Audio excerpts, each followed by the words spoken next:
जय हिंद मेरे प्यारे साथियों, स्वागत करता हूं आपके अपने YouTube चैनल जीके रिवीजन में। मैं एसपी चौधरी एक बार फिर आपके सामने हाजिर हुआ हूं रेलवे ग्रुप डी के प्रीवियस ईयर क्वेश्चन पेपर के साथ।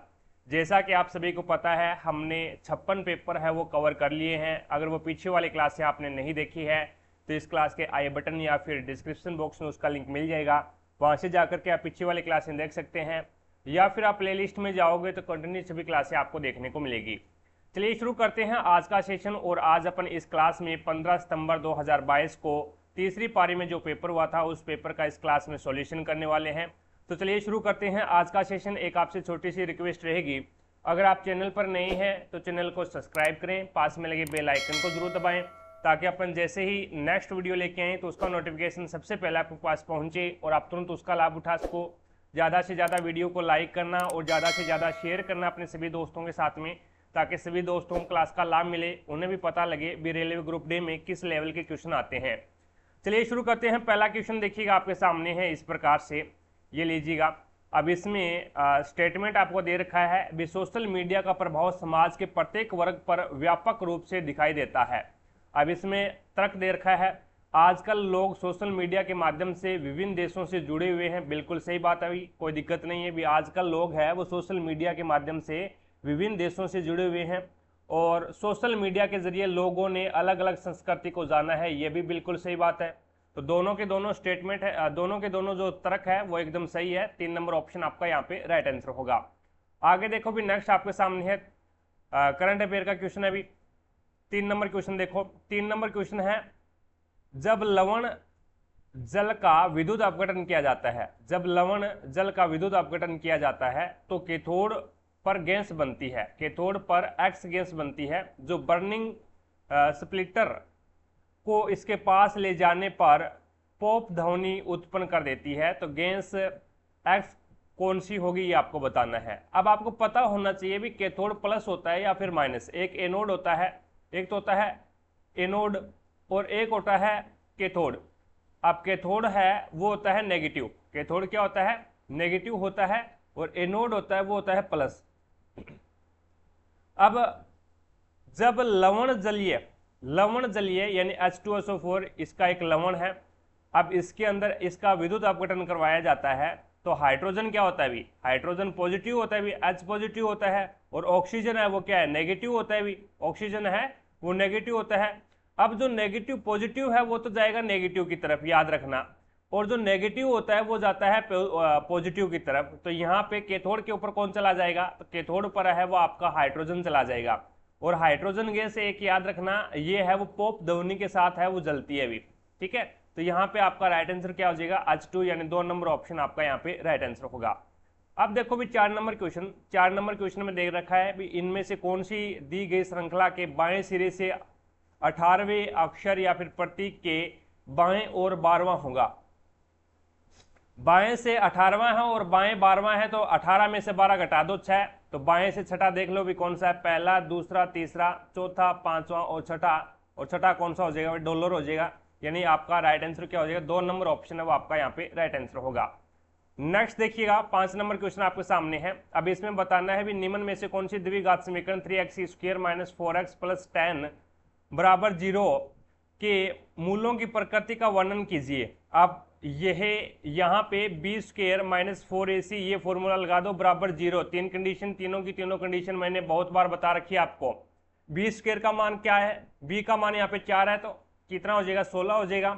माइनस में 4, a का मान कितना है 3 और c का मान कितना है 10। तो ये लो 16 माइनस में 4 × 12 और 12 को 10 से गुणा करोगा तो कितना हो जाएगा, 120 हो जाएगा। और ये किसके होंगे भी, ये माइनस के होंगे।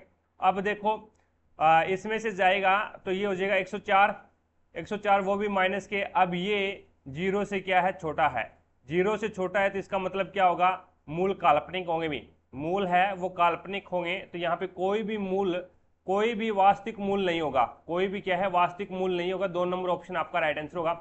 लेकिन इसमें देखो भी काल्पनिक तो दे रखा है, लेकिन एक वास्तविक मूल है और एक काल्पनिक है, ये तो हो ही नहीं सकता, ठीक है। 2 समान मूल हो ही नहीं सकते। 2 समान मूल कब होंगे, जब b² - 4ac और बराबर 0 हो जाएंगे तो दोनों मूल है वो समान होंगे। और दोनों मूल वास्तविक कम होंगे जब बी स्क्वायर माइनस 4ac बराबर 0 या फिर 0 से बड़ा हो तो ये क्या होंगे, भिन्न होंगे। और दो भिन्न वास्तविक मूल होंगे तो यहाँ पे क्या होगा, 0 से बड़ा होना चाहिए। 0 से क्या होना चाहिए, BAC 0 से बड़ा होना चाहिए। और दो समान मूल होने के लिए बराबर इक्वल 0 होना चाहिए। तो यहाँ पे क्या है, कोई भी वास्तविक मूल नहीं होगा क्योंकि क्या है, 0 से मान है वो छोटा आ गया यहाँ पे। आगे देखो भी नेक्स्ट 6 नंबर क्वेश्चन आपके सामने है। इसमें दे रखा भी एक लंबी धारावाही परिनालिका द्वारा उत्पन्न चुंबकीय क्षेत्र क्या होगा। तो परिनालिका के अंदर एक समान होगा भी, परिनालिका के अंदर एक समान होगा। 2 नंबर ऑप्शन आपका बिल्कुल राइट हो जाएगा। आगे चलते हैं नेक्स्ट 7 नंबर क्वेश्चन। देखो भी ए और बी किसी कार्य को 14 दिन और 18 दिन में कर सकते हैं। तो ये लो ए और ये लो बी। अब ए है वो 14 दिन में करता है और बी है वो 18 दिन में करता है। तो यहाँ पे इसका एलसीएम कितना आ गया, तो इसका एलसीएम है वो 18 चौके 72 90 और उसके बाद में 14 दूनी 28। इसको मैं लिख सकता हूँ 14 को लिखूंगा 7 इंटू 2 और 18 को मैं लिख सकता हूँ 3 इंटू 3 इंटू 3 इंटू 3 इंटू और 9 नहीं 18 को मैं लिख सकता हूँ 3 इंटू 3 इंटू 2। तो यहाँ पे 3 तिया 9 और इसको 3 तिया 9 9 2 18 और 18 7 कितने होते हैं भी, उसको गुणा कर लो। ठीक है, 6 और 7 एकम 7 और 5 हो जाते हैं 12 यानी 126। तो यहाँ पे 14 को 8 से गुणा करोगे तो 8 चौका 32 9 बार चला जाएगा। और उसी प्रकार से इसको अगर आप गुणा करते हो 8 से नहीं 7 से गुणा करोगे तो ये चला जाएगा भी। ठीक है, तो इसका मतलब क्या हो गया, ए है वो एक दिन में 9 कार्य करता है और बी है वो एक दिन में 7 कार्य करता है। ए अकेले ने 6 दिन कार्य करने के बाद में कार्य छोड़ दिया भी। तो ए अकेला है वो 6 दिन तक कार्य करता है, एक दिन में 9 कार्य कर रहा है तो 6 दिन में कितना कर देगा, 54 कार्य कर देगा भी। ठीक है, उसके बाद में छोड़कर चला जाता है, शेष कार्य बी करता है। तो अब शेष कार्य कितना बच गया, टोटल 126 है, 54 उसने कर दिए तो यहाँ पे बच गया 2 और ये बच गया 72। अब 7 बी अकेला करेगा तो एक दिन में 7 कार्य कर रहा है भी, 72 कार्य कितने दिन में कर देगा, तो 7 एकम 7 0 बच गया 2 अपॉन में 7। तो 10 से ही 2/7 आपका राइट आंसर क्या होगा, 1 नंबर ऑप्शन हो जाएगा। आगे देखो भी next 8 number question current affair का है। नेक्स्ट देखिएगा 9 नंबर क्वेश्चन। अब 9 नंबर क्वेश्चन में दिया गया है भी युथ YOUTH, इसको क्या लिख रहा है, ये DUBB और क्यों लिख रहा है। अब देखो यहाँ पे कौन सा नियम लगा रहा है ये। अब इधर से देखेंगे तो ये इसने 4 माइनस किया और ये तो नहीं होगा। अब यहाँ पे देखो भी कितना प्लस कर रहा है, y आता है 25 पे, 25 और 2 25 और 6, 25 में अगर 6 जोड़ देंगे तो ये कितना हो जाएगा भाई, 26 27 28 29 30 और 31। अब यहाँ पे +5 कर रहा है अभी। ठीक है, +5 कर दिया और उसके बाद में 15 और 6 21 +6 कर दिया। उसके बाद में ये आता है 21 पे और 21 में फिर 7 ऐड कर दिया अभी। 21 और 7 कितने होते हैं, 2 पे आ गया। और उसी प्रकार से 21 22 23 24 25 26 1 और 2 ठीक है। और उसके बाद में ये आता है 20 पे और 20 में फिर 8 जोड़ दिया अभी। और उसके बाद में ये आता है 4 पे 8 पे, अच्छा 8 पे आता है। और उसके बाद में यहाँ पे 8 और 9 17, 9 जोड़ दिया। पहले 5 फिर 6 फिर 7 फिर 8 और फिर 9, इस प्रकार से जोड़ रहा है अभी। तो यहाँ पे देख लो CURVE को क्या लिखेगा, ये आता है 3 पे, 5 जोड़ेगा 8 हो जाएगा। अब ये आता है 21 पे और 21 में 6 जोड़ेगा तो ये A पे चला जाएगा। और यहाँ पे ये आता है 18 पे R आता है और इसमें 7 जोड़ेगा तो ये आ जाएगा 25, 18 और 7 25 और ये आ जाएगा Y। और उसके बाद में ये आता है 22 पे, 22 और उसके बाद में 8 जोड़ेगा भी, 22 और 8 D पे चला जाएगा, ये D 4 पे आता है। और E आता है 5 पे और अब 9 जोड़ेगा, 9 और 5 14, 14 पे आता है N। तो यहाँ पे आ जाएगा 4 नंबर ऑप्शन आपका राइट आंसर हो जाएगा भी। आगे देखो नेक्स्ट 10 नंबर क्वेश्चन आपके सामने है। अराबारी वन कहाँ स्थित है। अराबारी वन है वो मिदनापुर में स्थित है अभी अराबारी वन। 2 नंबर ऑप्शन है वो आपका यहाँ पे राइट आंसर होगा। आगे चलता हूँ नेक्स्ट देखिएगा 11 नंबर क्वेश्चन आपके सामने है। अब इसमें धनात्मक वर्गमूल ज्ञात करना है भी, धनात्मक वर्गमूल ज्ञात करना है। अब इसका आपस में मल्टीप्लाई करवा दो, पहले 6 का इस 6 के साथ में गुणा करवा दो, फिर इस 6 का इस 2√3 के साथ में गुणा करवा दो, और उसके बाद में इस 2√3 का इस 6 के साथ में, और फिर 2√3 का 2√3 के साथ में गुणा करवा दो। तो पहले मैं 6 का गुणा करवा रहा हूँ तो 36 हो गया, और प्लस माइनस माइनस हो जाएगा, और 6 2 12√3 आ जाएगा भी। ठीक है, अब इस 2√3 का 6 के साथ में गुणा करवाऊँ, 6 2 12 प्लस के 12√3 आ गया, 12√3 आ गया, और उसके बाद में इसका इसके साथ में गुणा करवाऊंगा तो ये हो जाएगा आपका प्लस माइनस माइनस हो जाएगा भी, और यहाँ पे 2 का 2 के साथ में गुणा 4, और 3 का 3 के साथ में गुणा 3 हो जाएगा, और 4 3 12, तो ये यहाँ पे कितना आ जाएगा भी 12 आ जाएगा। अब देखिएगा 36, और ये तो कैंसिल हो ही गया आपका, ये कैंसिल हो गया, तो 36 में से 12 निकाल दो, 36 में से 12 निकालोगे तो 24 बच जाएगा। अब यहाँ पे पूछा क्या है, धनात्मक वर्गमूल ज्ञात करना है, तो इसके ऊपर लगा दो रूट लगाओगे तो ये इसमें अगर इसके अभाज्य गुणनखंड करूँ तो यहाँ पे 4 × 6 हो जाएगा भी। अब 4 है वो 2 के रूप में 12 आ जाएगा, और 6 है वो 6 के अंदर रूट के अंदर रह जाएगा, तो यहाँ पे 2√6 आ जाएगा। 4 नंबर ऑप्शन आपका राइट आंसर होगा। आगे देखो भी नेक्स्ट 12 नंबर क्वेश्चन आपके सामने है। 12 नंबर क्वेश्चन में बोला भी उपरोक्त श्रृंखला में ऐसे कितने अक्षर है जिनके ठीक पहले एक अक्षर और ठीक बाद एक संख्या है। तो इतने ऐसे कितने अक्षर हैं, पहले अक्षर यानी ऐसे कितने अक्षर है जिसके ठीक पहले एक अक्षर है, तो यहाँ पे अक्षर आएगा भी, और उसके बाद में एक संख्या है, तो अक्षर अक्षर संख्या आनी चाहिए। अक्षर अक्षर और संख्या, तो ये लो एक ये रहा, और उसके बाद में अक्षर अक्षर संख्या और नहीं है, तो यहाँ पे आपका राइट आंसर क्या हो जाएगा, 2 नंबर ऑप्शन आपका राइट आंसर हो जाएगा। ऐसा एक ही ग्रुप है भी। आगे देखो भी नेक्स्ट आपके सामने है 13 नंबर क्वेश्चन। अब इसमें स्टेटमेंट दे रखा है आपको, कुछ बिल्लियां पालतू है तो कुछ कैट है, वो क्या है पालतू है, तो कैट है वो पालतू में चली जाएगी, पी से पालतू हो जाएगा भी। ठीक है, और सभी पालतू है वो सांप है, सारे के सारे जो पालतू है वो क्या है, एस से सनैक और एस से सांप हो जाएगा। कुछ बिल्लियां कुछ सांप है वो बिल्लियां, ठीक है, सांप वाला है वो बिल्ली वाले को भी काट रहा है, बिल्कुल सही है। अब यहाँ पे निष्कर्ष देखो भी, इसका कंक्लूजन क्या निकला है भी, कुछ सांप पालतू जानवर है, कुछ जो सांप है वो पालतू जानवर है, बिल्कुल सही बात है भी, बिल्कुल सही बात है। यानी यहाँ पे सांप वाला है वो पालतू जानवर के अंदर आ रहा है कुछ। अब देखो भी सभी बिल्लियां सांप है क्या, नहीं हो सकती, सारी की सारी कैट है वो सांप वाले डायग्राम के अंदर नहीं है। सभी पालतू बिल्लियां है क्या, सारी की सारी जो पालतू है वो बिल्ली के अंदर है क्या, नहीं है, ये भी कैंसिल है। अब यहाँ पे 4 नंबर देखो भी, कोई भी सांप बिल्ली नहीं है, तो ये नेगेटिव है। अपने पास में स्टेटमेंट था वो पॉजिटिव थे सारे सारे, तो नेगेटिव निष्कर्ष है वो आ ही नहीं सकता, तो यहाँ पे केवल और केवल आपका निष्कर्ष पहला पालन कर रहा है। आगे देखो भी नेक्स्ट 14 नंबर क्वेश्चन आपके सामने है। अब यहाँ पे आपको y का मान ज्ञात करना है। ऐसी कंडीशन में मैंने आपको बताया था बाहर बाहर वाले का गुणा करवा दो और अंदर अंदर वाले का गुणा करवा दो, तो यहाँ पे y की स्क्वायर बराबर में क्या हो जाएगा, 361 इंटू 121 हो जाएगा। अब y की स्क्वायर यहाँ से हटा दो तो इसके ऊपर लग जाएगा रूट, 361 है वो 19 के रूप में 12 आ जाएगा, और 121 है वो 11 के रूप में 12 आ जाएगा। 11 9 99 बच गया, 9 11 एकम 11 और 9 20, तो यहाँ पे आपका हो जाएगा 209। तो y का मान कितना आ जाएगा, 209। 3 नंबर ऑप्शन आपका राइट आंसर होगा।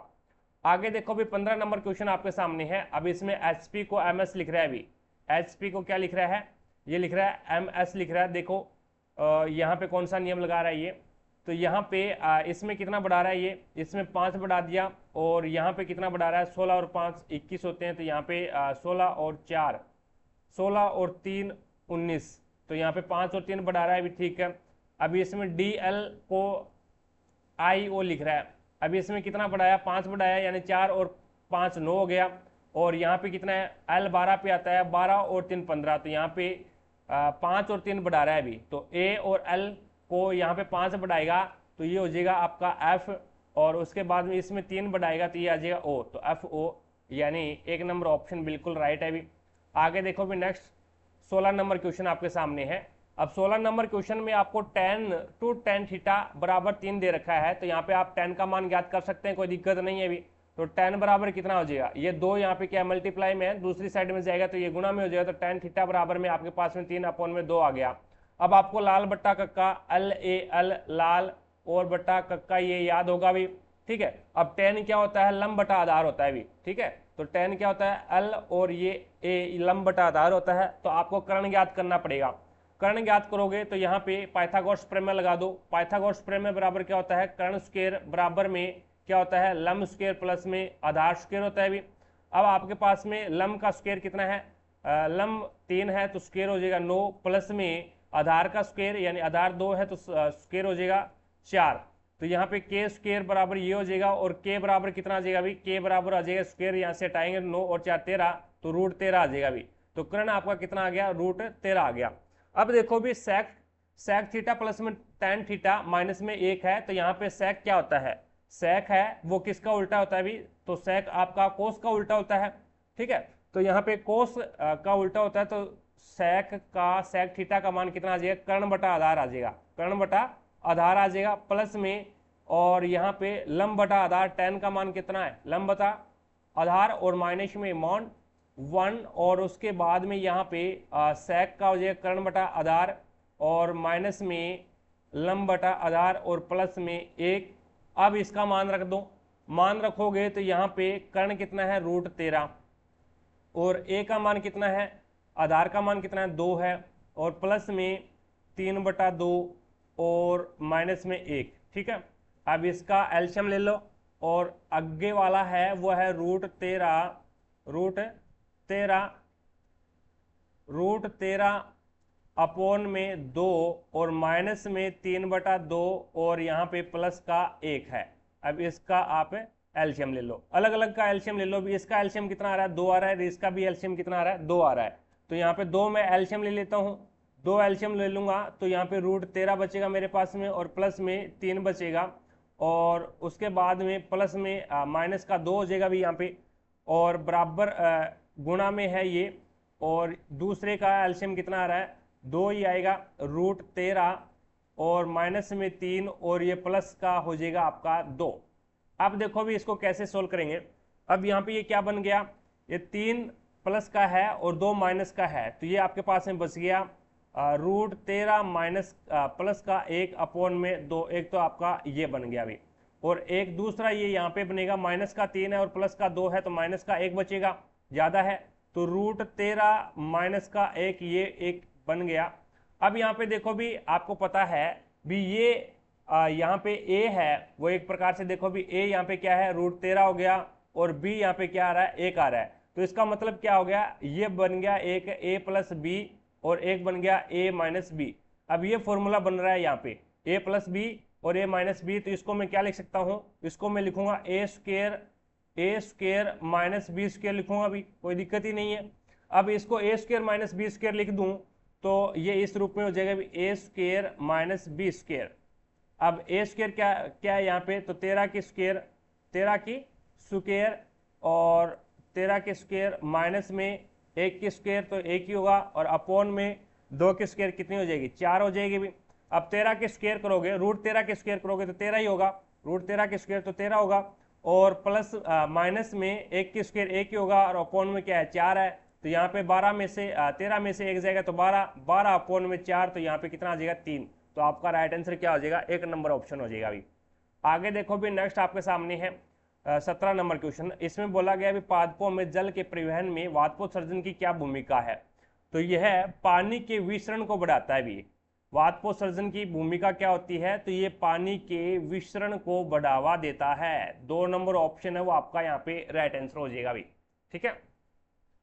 अब विसरण होता क्या है, तो जहां पे कम दाब हो और अधिक दाब हो, यानी अधिक दाब से कम दाब की ओर जाना क्या कहलाता है, विसरण कहलाता है। एक प्रकार से अधिक पानी हो और बाहर कम है तो वो बाहर चला जाएगा, तो वो वाष्पोत्सर्जन हो जाएगा। या फिर ये बोलें भी पौधे के अंदर है वो पानी की अधिकता हो जाए, पौधे के अंदर पानी की अधिकता हो जाए और वो अपनी अधिकता को सही तरीके से मैनेजमेंट करने के लिए क्या करता है, वाष्पोत्सर्जन करता है, पानी को बाहर निकालता है, ठीक है। तो वही क्या होता है, एक प्रकार से विसरण होता है भी। आगे देखो भी नेक्स्ट आपके सामने है 18 नंबर क्वेश्चन। माजुली नदी द्वीप, माजुली नदी द्वीप है वो द्रोणी की विशाल गतिशील नदी प्रणाली का एक हिस्सा है। तो ये है कहाँ पे माजुली नदी द्वीप, तो ये ब्रह्मपुत्र में है भी, ब्रह्मपुत्र नदी में माजुली नदी द्वीप है। 3 नंबर ऑप्शन आपका यहाँ पे राइट आंसर होगा। आगे देखो भी नेक्स्ट 19 नंबर क्वेश्चन आपके सामने है। अब इसमें 58 को ये 115 लिख रहा है, अभी 58 को 115 लिख रहा है। इसी प्रकार से 47 को ये 93 लिख रहा है, 93 लिख रहा है।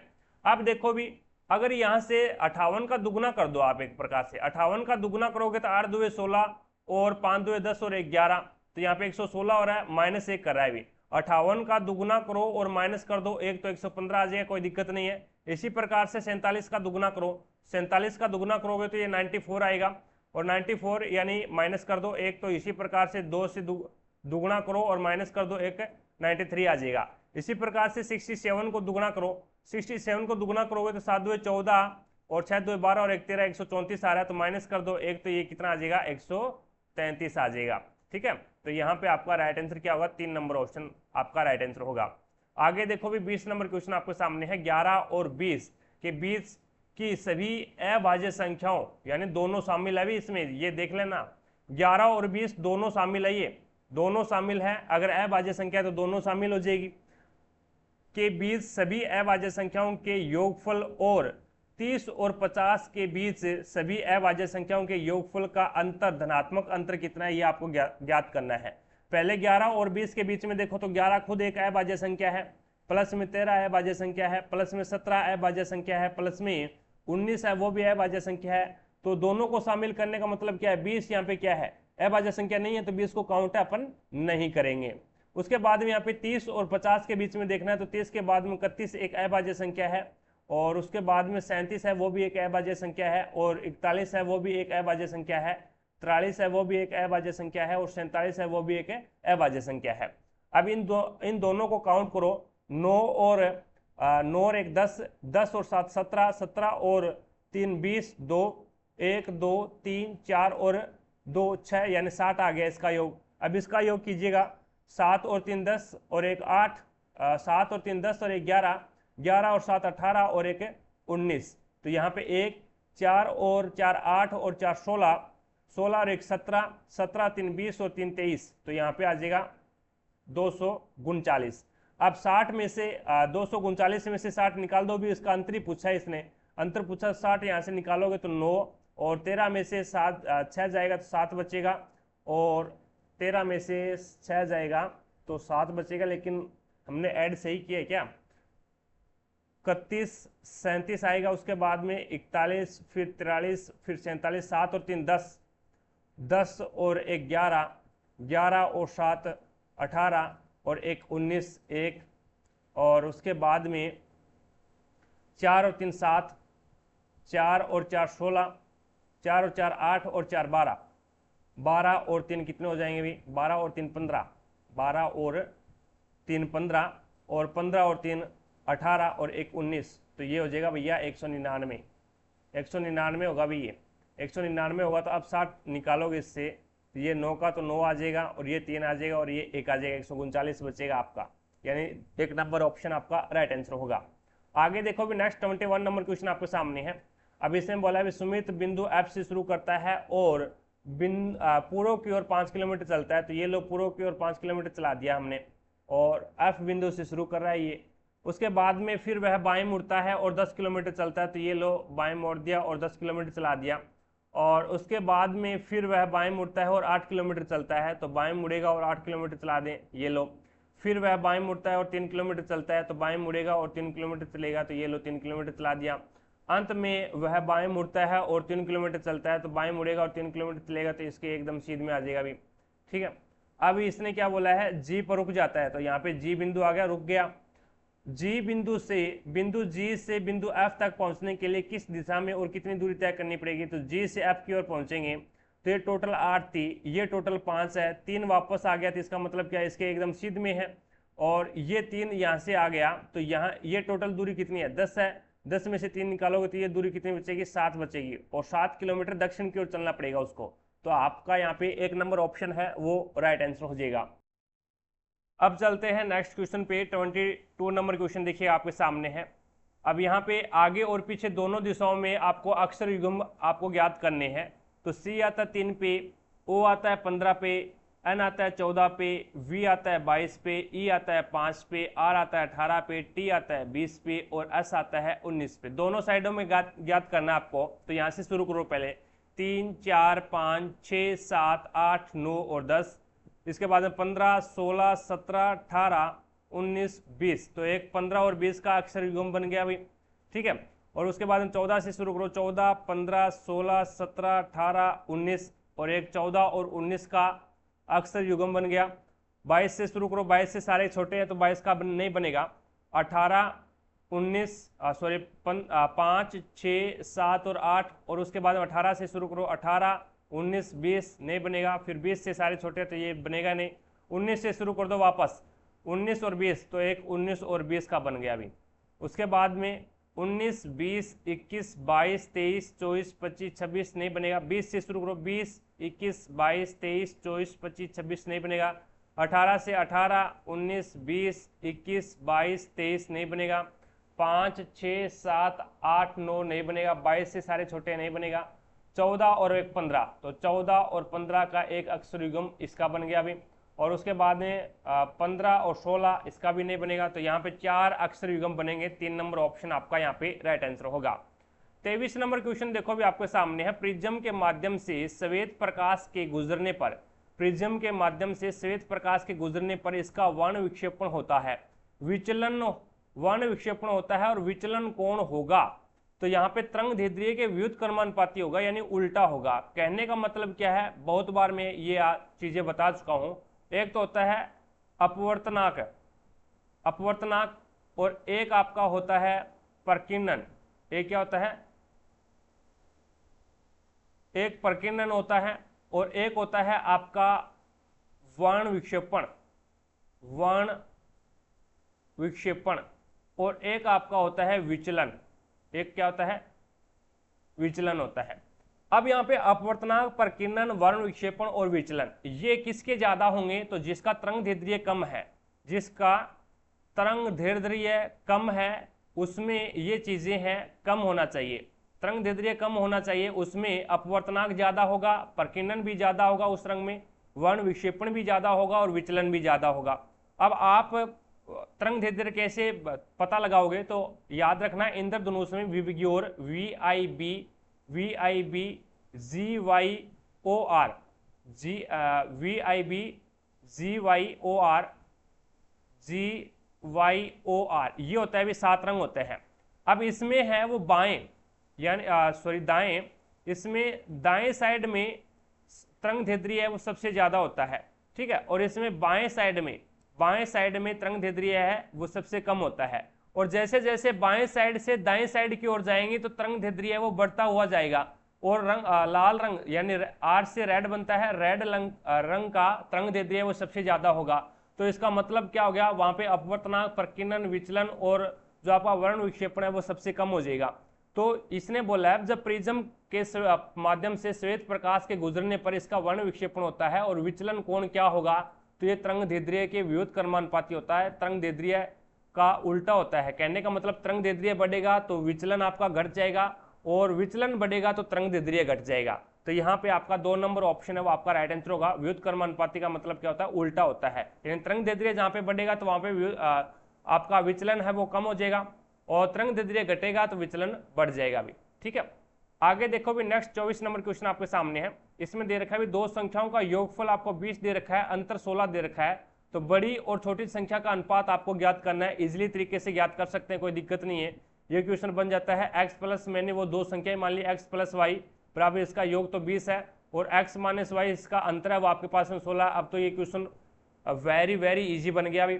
अब यहाँ पे क्या करोगे आप, बड़ी संख्या ज्ञात करनी है तो दोनों को जोड़ दो और क्या कर दो, 2 से डिवाइड कर दो। जोड़ोगे तो ये 36 हो जाएगा, 2 से डिवाइड करोगे तो बड़ी संख्या आपका 18 आ गई, ठीक है।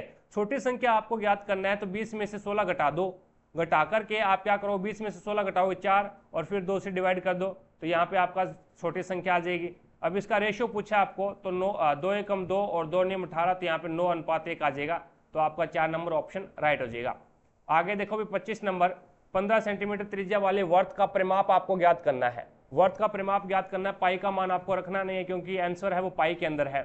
परिमाप का मतलब क्या होता है, परिधि होता है भी। तो 2 पाई r, तो यहाँ पे 2 इंटू पाई इंटू आर का मान कितना है, 15 सेंटीमीटर त्रिज्या है तो 15 2 30, तो आपका क्या आ जाएगा 30 पाई आ जाएगा। तो यहाँ पे 4 नंबर ऑप्शन आपका राइट आंसर होगा।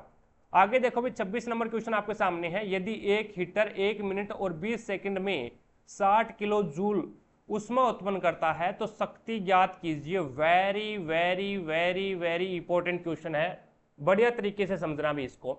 तो यहाँ पे देखो भी एक हीट का फॉर्मूला होता है, H बराबर हीट होती है भी ऊष्मा होती है, इसका फॉर्मूला होता है VIT। एक शक्ति का फॉर्मूला होता है, शक्ति का फॉर्मूला मेरे पास में क्या है, शक्ति का फॉर्मूला होता है VI। क्या होता है? VI होता है।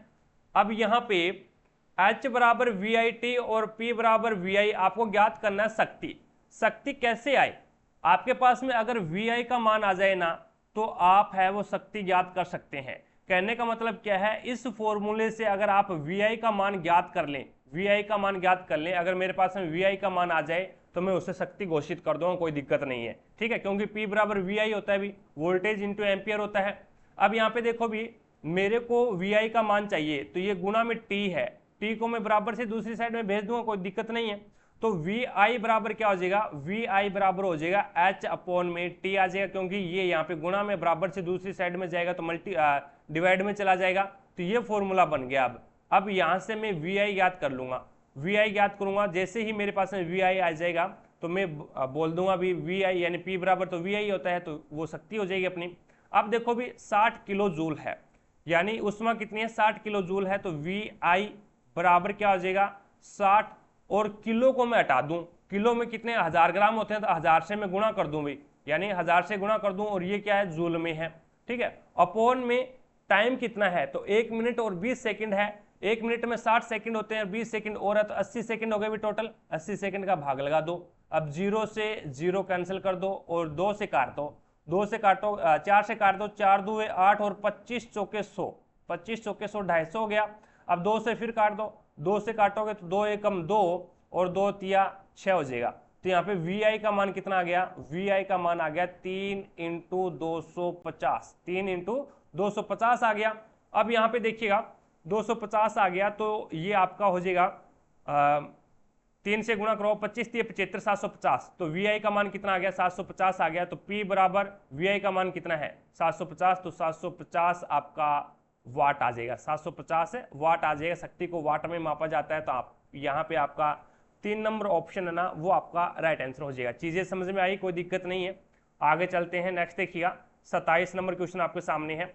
अब इसमें आपको प्लस का माइनस में चेंज कर दो भाई, प्लस को माइनस में चेंज कर दो, माइनस को गुणा में चेंज कर दो, तो मैं चेंज कर रहा हूँ भाई 21, और यहाँ पे प्लस है, और प्लस को माइनस में चेंज कर दूं 7, और माइनस को गुणा में चेंज कर दूं 3, और भाग को प्लस में चेंज कर दूं 20, और गुणा को भाग में चेंज कर दूं 5, 5 जगह 5, 5 चौके 20, 7 या 21, 21 माइनस 21, तो 21 से 21 तो कैंसिल हो ही गया, और ये आपके पास में 4 बच गया। तो यहाँ पे आपका राइट आंसर क्या होगा, 2 नंबर ऑप्शन हो जाएगा। अभी आगे देखो 28 नंबर क्वेश्चन में आपको बोला गया भी रमेश ने 4000 रुपये में एक रेडियो खरीदा, इसे मोहन को 10% लाभ पर बेच दिया। अब 4000 में खरीदा था, ठीक है, और 10% लाभ पे बेच दिया, फ्रैक्शन में चेंज कर लो तो 1/10 हो गया। अभी अब नीचे वाला हमेशा और हमेशा कॉस्ट प्राइस को दर्शाता है, क्रय मूल्य होता है। ऊपर वाला अगर लाभ हो रहा है तो लाभ को दर्शाएगा, अगर हानि हो रही है तो हानि को दर्शाएगा। तो कहने का मतलब क्या है, 10 रुपये क्रय मूल्य, 1 का लाभ, तो बेच दिया कितने में, 11 में। अब वो बोल रहा है अभी खरीदा कितने में, 4000 में खरीदा है, मैं बोल रहा हूँ 10 रुपये में खरीदा, क्योंकि मेरे अनुसार तो उसका क्रय मूल्य 10 रुपये है, लेकिन पर्सन वाला दे रखा है 4000 में, तो 10 बराबर में कितना आ जाएगा, 4000 आ जाएगा। 1 बराबर में कितना आ जाएगा, 400 आ जाएगा। 11 का मान कितना आ जाएगा, तो 11 बराबर हो जाएगा, उसने उसको 4400 में बेच दिया, 4400 रुपये में उसने उसको बेच दिया। अब मोहन इसकी मरम्मत पर 500 रुपये खर्च करता है, यानी मोहन ने उसको कितने में खरीदा, तो मोहन का ये क्या है, कॉस्ट प्राइस है, और रमेश का ये क्या है, सेलिंग प्राइस है। रमेश का तो ये सेलिंग प्राइस है, आर यानी रमेश, और एम यानी मोहन ने इसको खरीदा है 4400 रुपये में, तो मोहन का ये क्या हो जाएगा, कॉस्ट प्राइस हो जाएगा। अब 500 रुपये इस पे और खर्च कर दिए भी, तो 4900 रुपये इसका क्या आ जाएगा, टोटल कॉस्ट प्राइस आ जाएगा।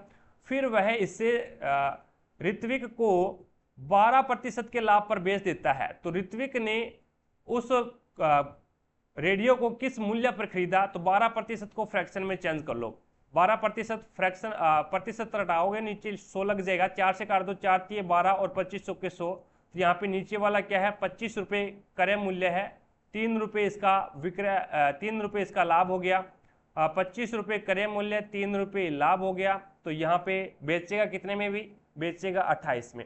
अब देखो भी उसका क्रय मूल्य हमारे अनुसार तो उसका क्रय मूल्य वो ₹25 है, लेकिन वो बोल रहा है कितना हो रहा है इसका 49 यानी 4,900 रुपये हो रहा है। तो यहाँ पे एक बराबर कितना आ जाएगा, तो एक बराबर आ जाएगा 4,900 अपॉन में 25। अब इसको काटो भी, काटो एक बार, इसको क्या कर दो आप, काट लो, काटोगे तो 25 से कट जाएगा, कोई दिक्कत नहीं है। 25 से कम 25 बचेगा कितना भाई आपका, ये बचेगा 24।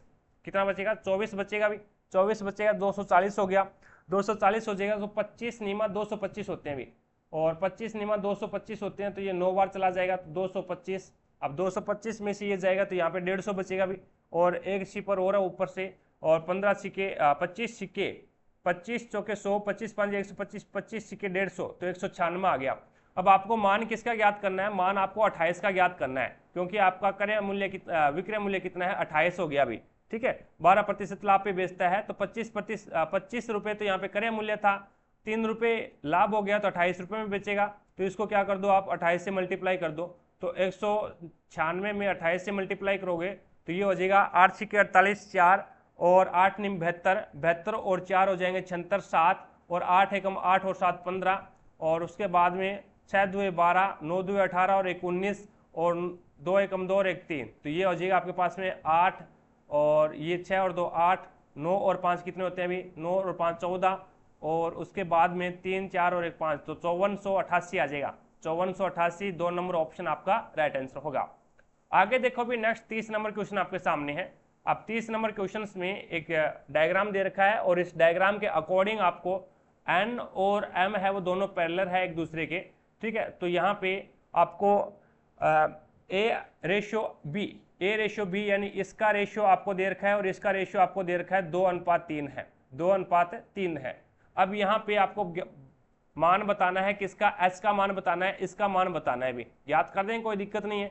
एक सीधी सरल रेखा के ऊपर कितने डिग्री का कोण बनता है एक साइड में, आप बोलोगे सर 180 डिग्री का, यानी यहां से लेकर के और ये पूरा कितने का बना है, 180 का बना है। तो दोनों का जोड़ 180 आ रहा है, तो 2 और यानी हमारे अनुसार दोनों का जोड़ 5 है, लेकिन पर्सन में 180 आ रहा है, तो यहाँ पे एक का मान कितना आ जाएगा, 5 या 15 बच गया, 3 30, 5 का 30, तो यानी एक का मान 36 आ गया।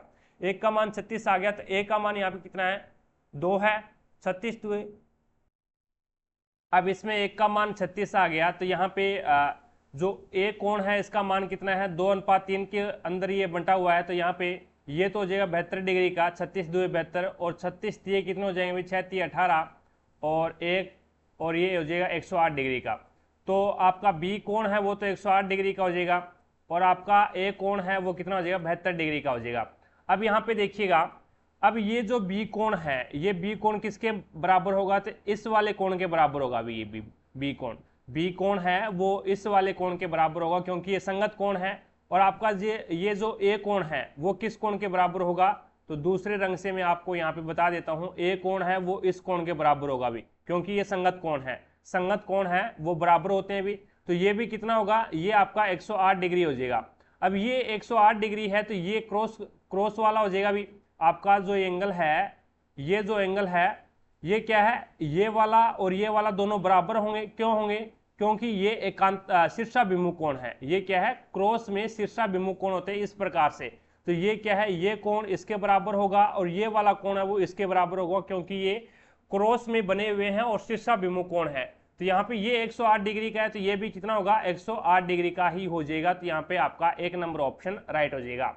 आगे चलते हैं, नेक्स्ट देखिएगा। नेक्स्ट आपका सामने 30 नंबर क्वेश्चन है। वे अम्ल और क्षारक कौन से हैं जो सोडियम हाइड्रोजन कार्बोनेट का निर्माण करते हैं। वे अम्ल और क्षारक कौन से हैं जो सोडियम हाइड्रोजन कार्बोनेट का निर्माण करते हैं, तो वो आपका राइट आंसर हो जाएगा हाइड्रोकार्बनिक अम्ल, और एक आपका हो जाएगा NaOH यानी सोडियम हाइड्रोक्साइड। इन दोनों का आपस में रिएक्शन करवा दो, जैसे कि H2CO3 हाइड्रोकार्बनिक अम्ल प्लस में NaOH यानी सोडियम हाइड्रोक्साइड, आपस में इसका मल्टीप्लाई होगी, तो ये आपका क्या बन जाएगा, ये बनेगा NaHCO SO3। एक तो आपका ये बन जाएगा सोडियम हाइड्रोजन कार्बोनेट, या फिर इसे बैंकिंग सोडा बोलते हैं, सोडियम बाइकार्बोनेट भी बोलते हैं इसको, ठीक है। और क्या बनेगा अभी यहाँ पे आपका H आ गया और एक ऑक्सीजन आ गई और उसके बाद में H2 आ गया, तो एक बन जाएगा आपका H2O यानी जल बन जाएगा। अभी एक आपका H2O बन जाएगा और सोडियम हाइड्रोजन कार्बोनेट बन जाएगा। तो आपका राइट आंसर क्या होगा, 3 number option, sorry 2 number option है वो आपका राइट आंसर होगा H2CO3, जो कि आपका एक प्रकार से दुर्बल अम्ल होता है अभी ये, ठीक है। ये एक प्रकार से क्या होता है, दुर्बल अम्ल होता है। और ये आपका परबल, ये आपका परबल क्षार होता है, अभी ये आपका परबल क्षार होता है। तो फिर मान किस में आना चाहिए, परबल क्षार परबल है, तो यहाँ पे क्या आएगा, मान क्षार के अंदर आएगा। आगे चलो फिर नेक्स्ट आपके सामने है 31 नंबर क्वेश्चन।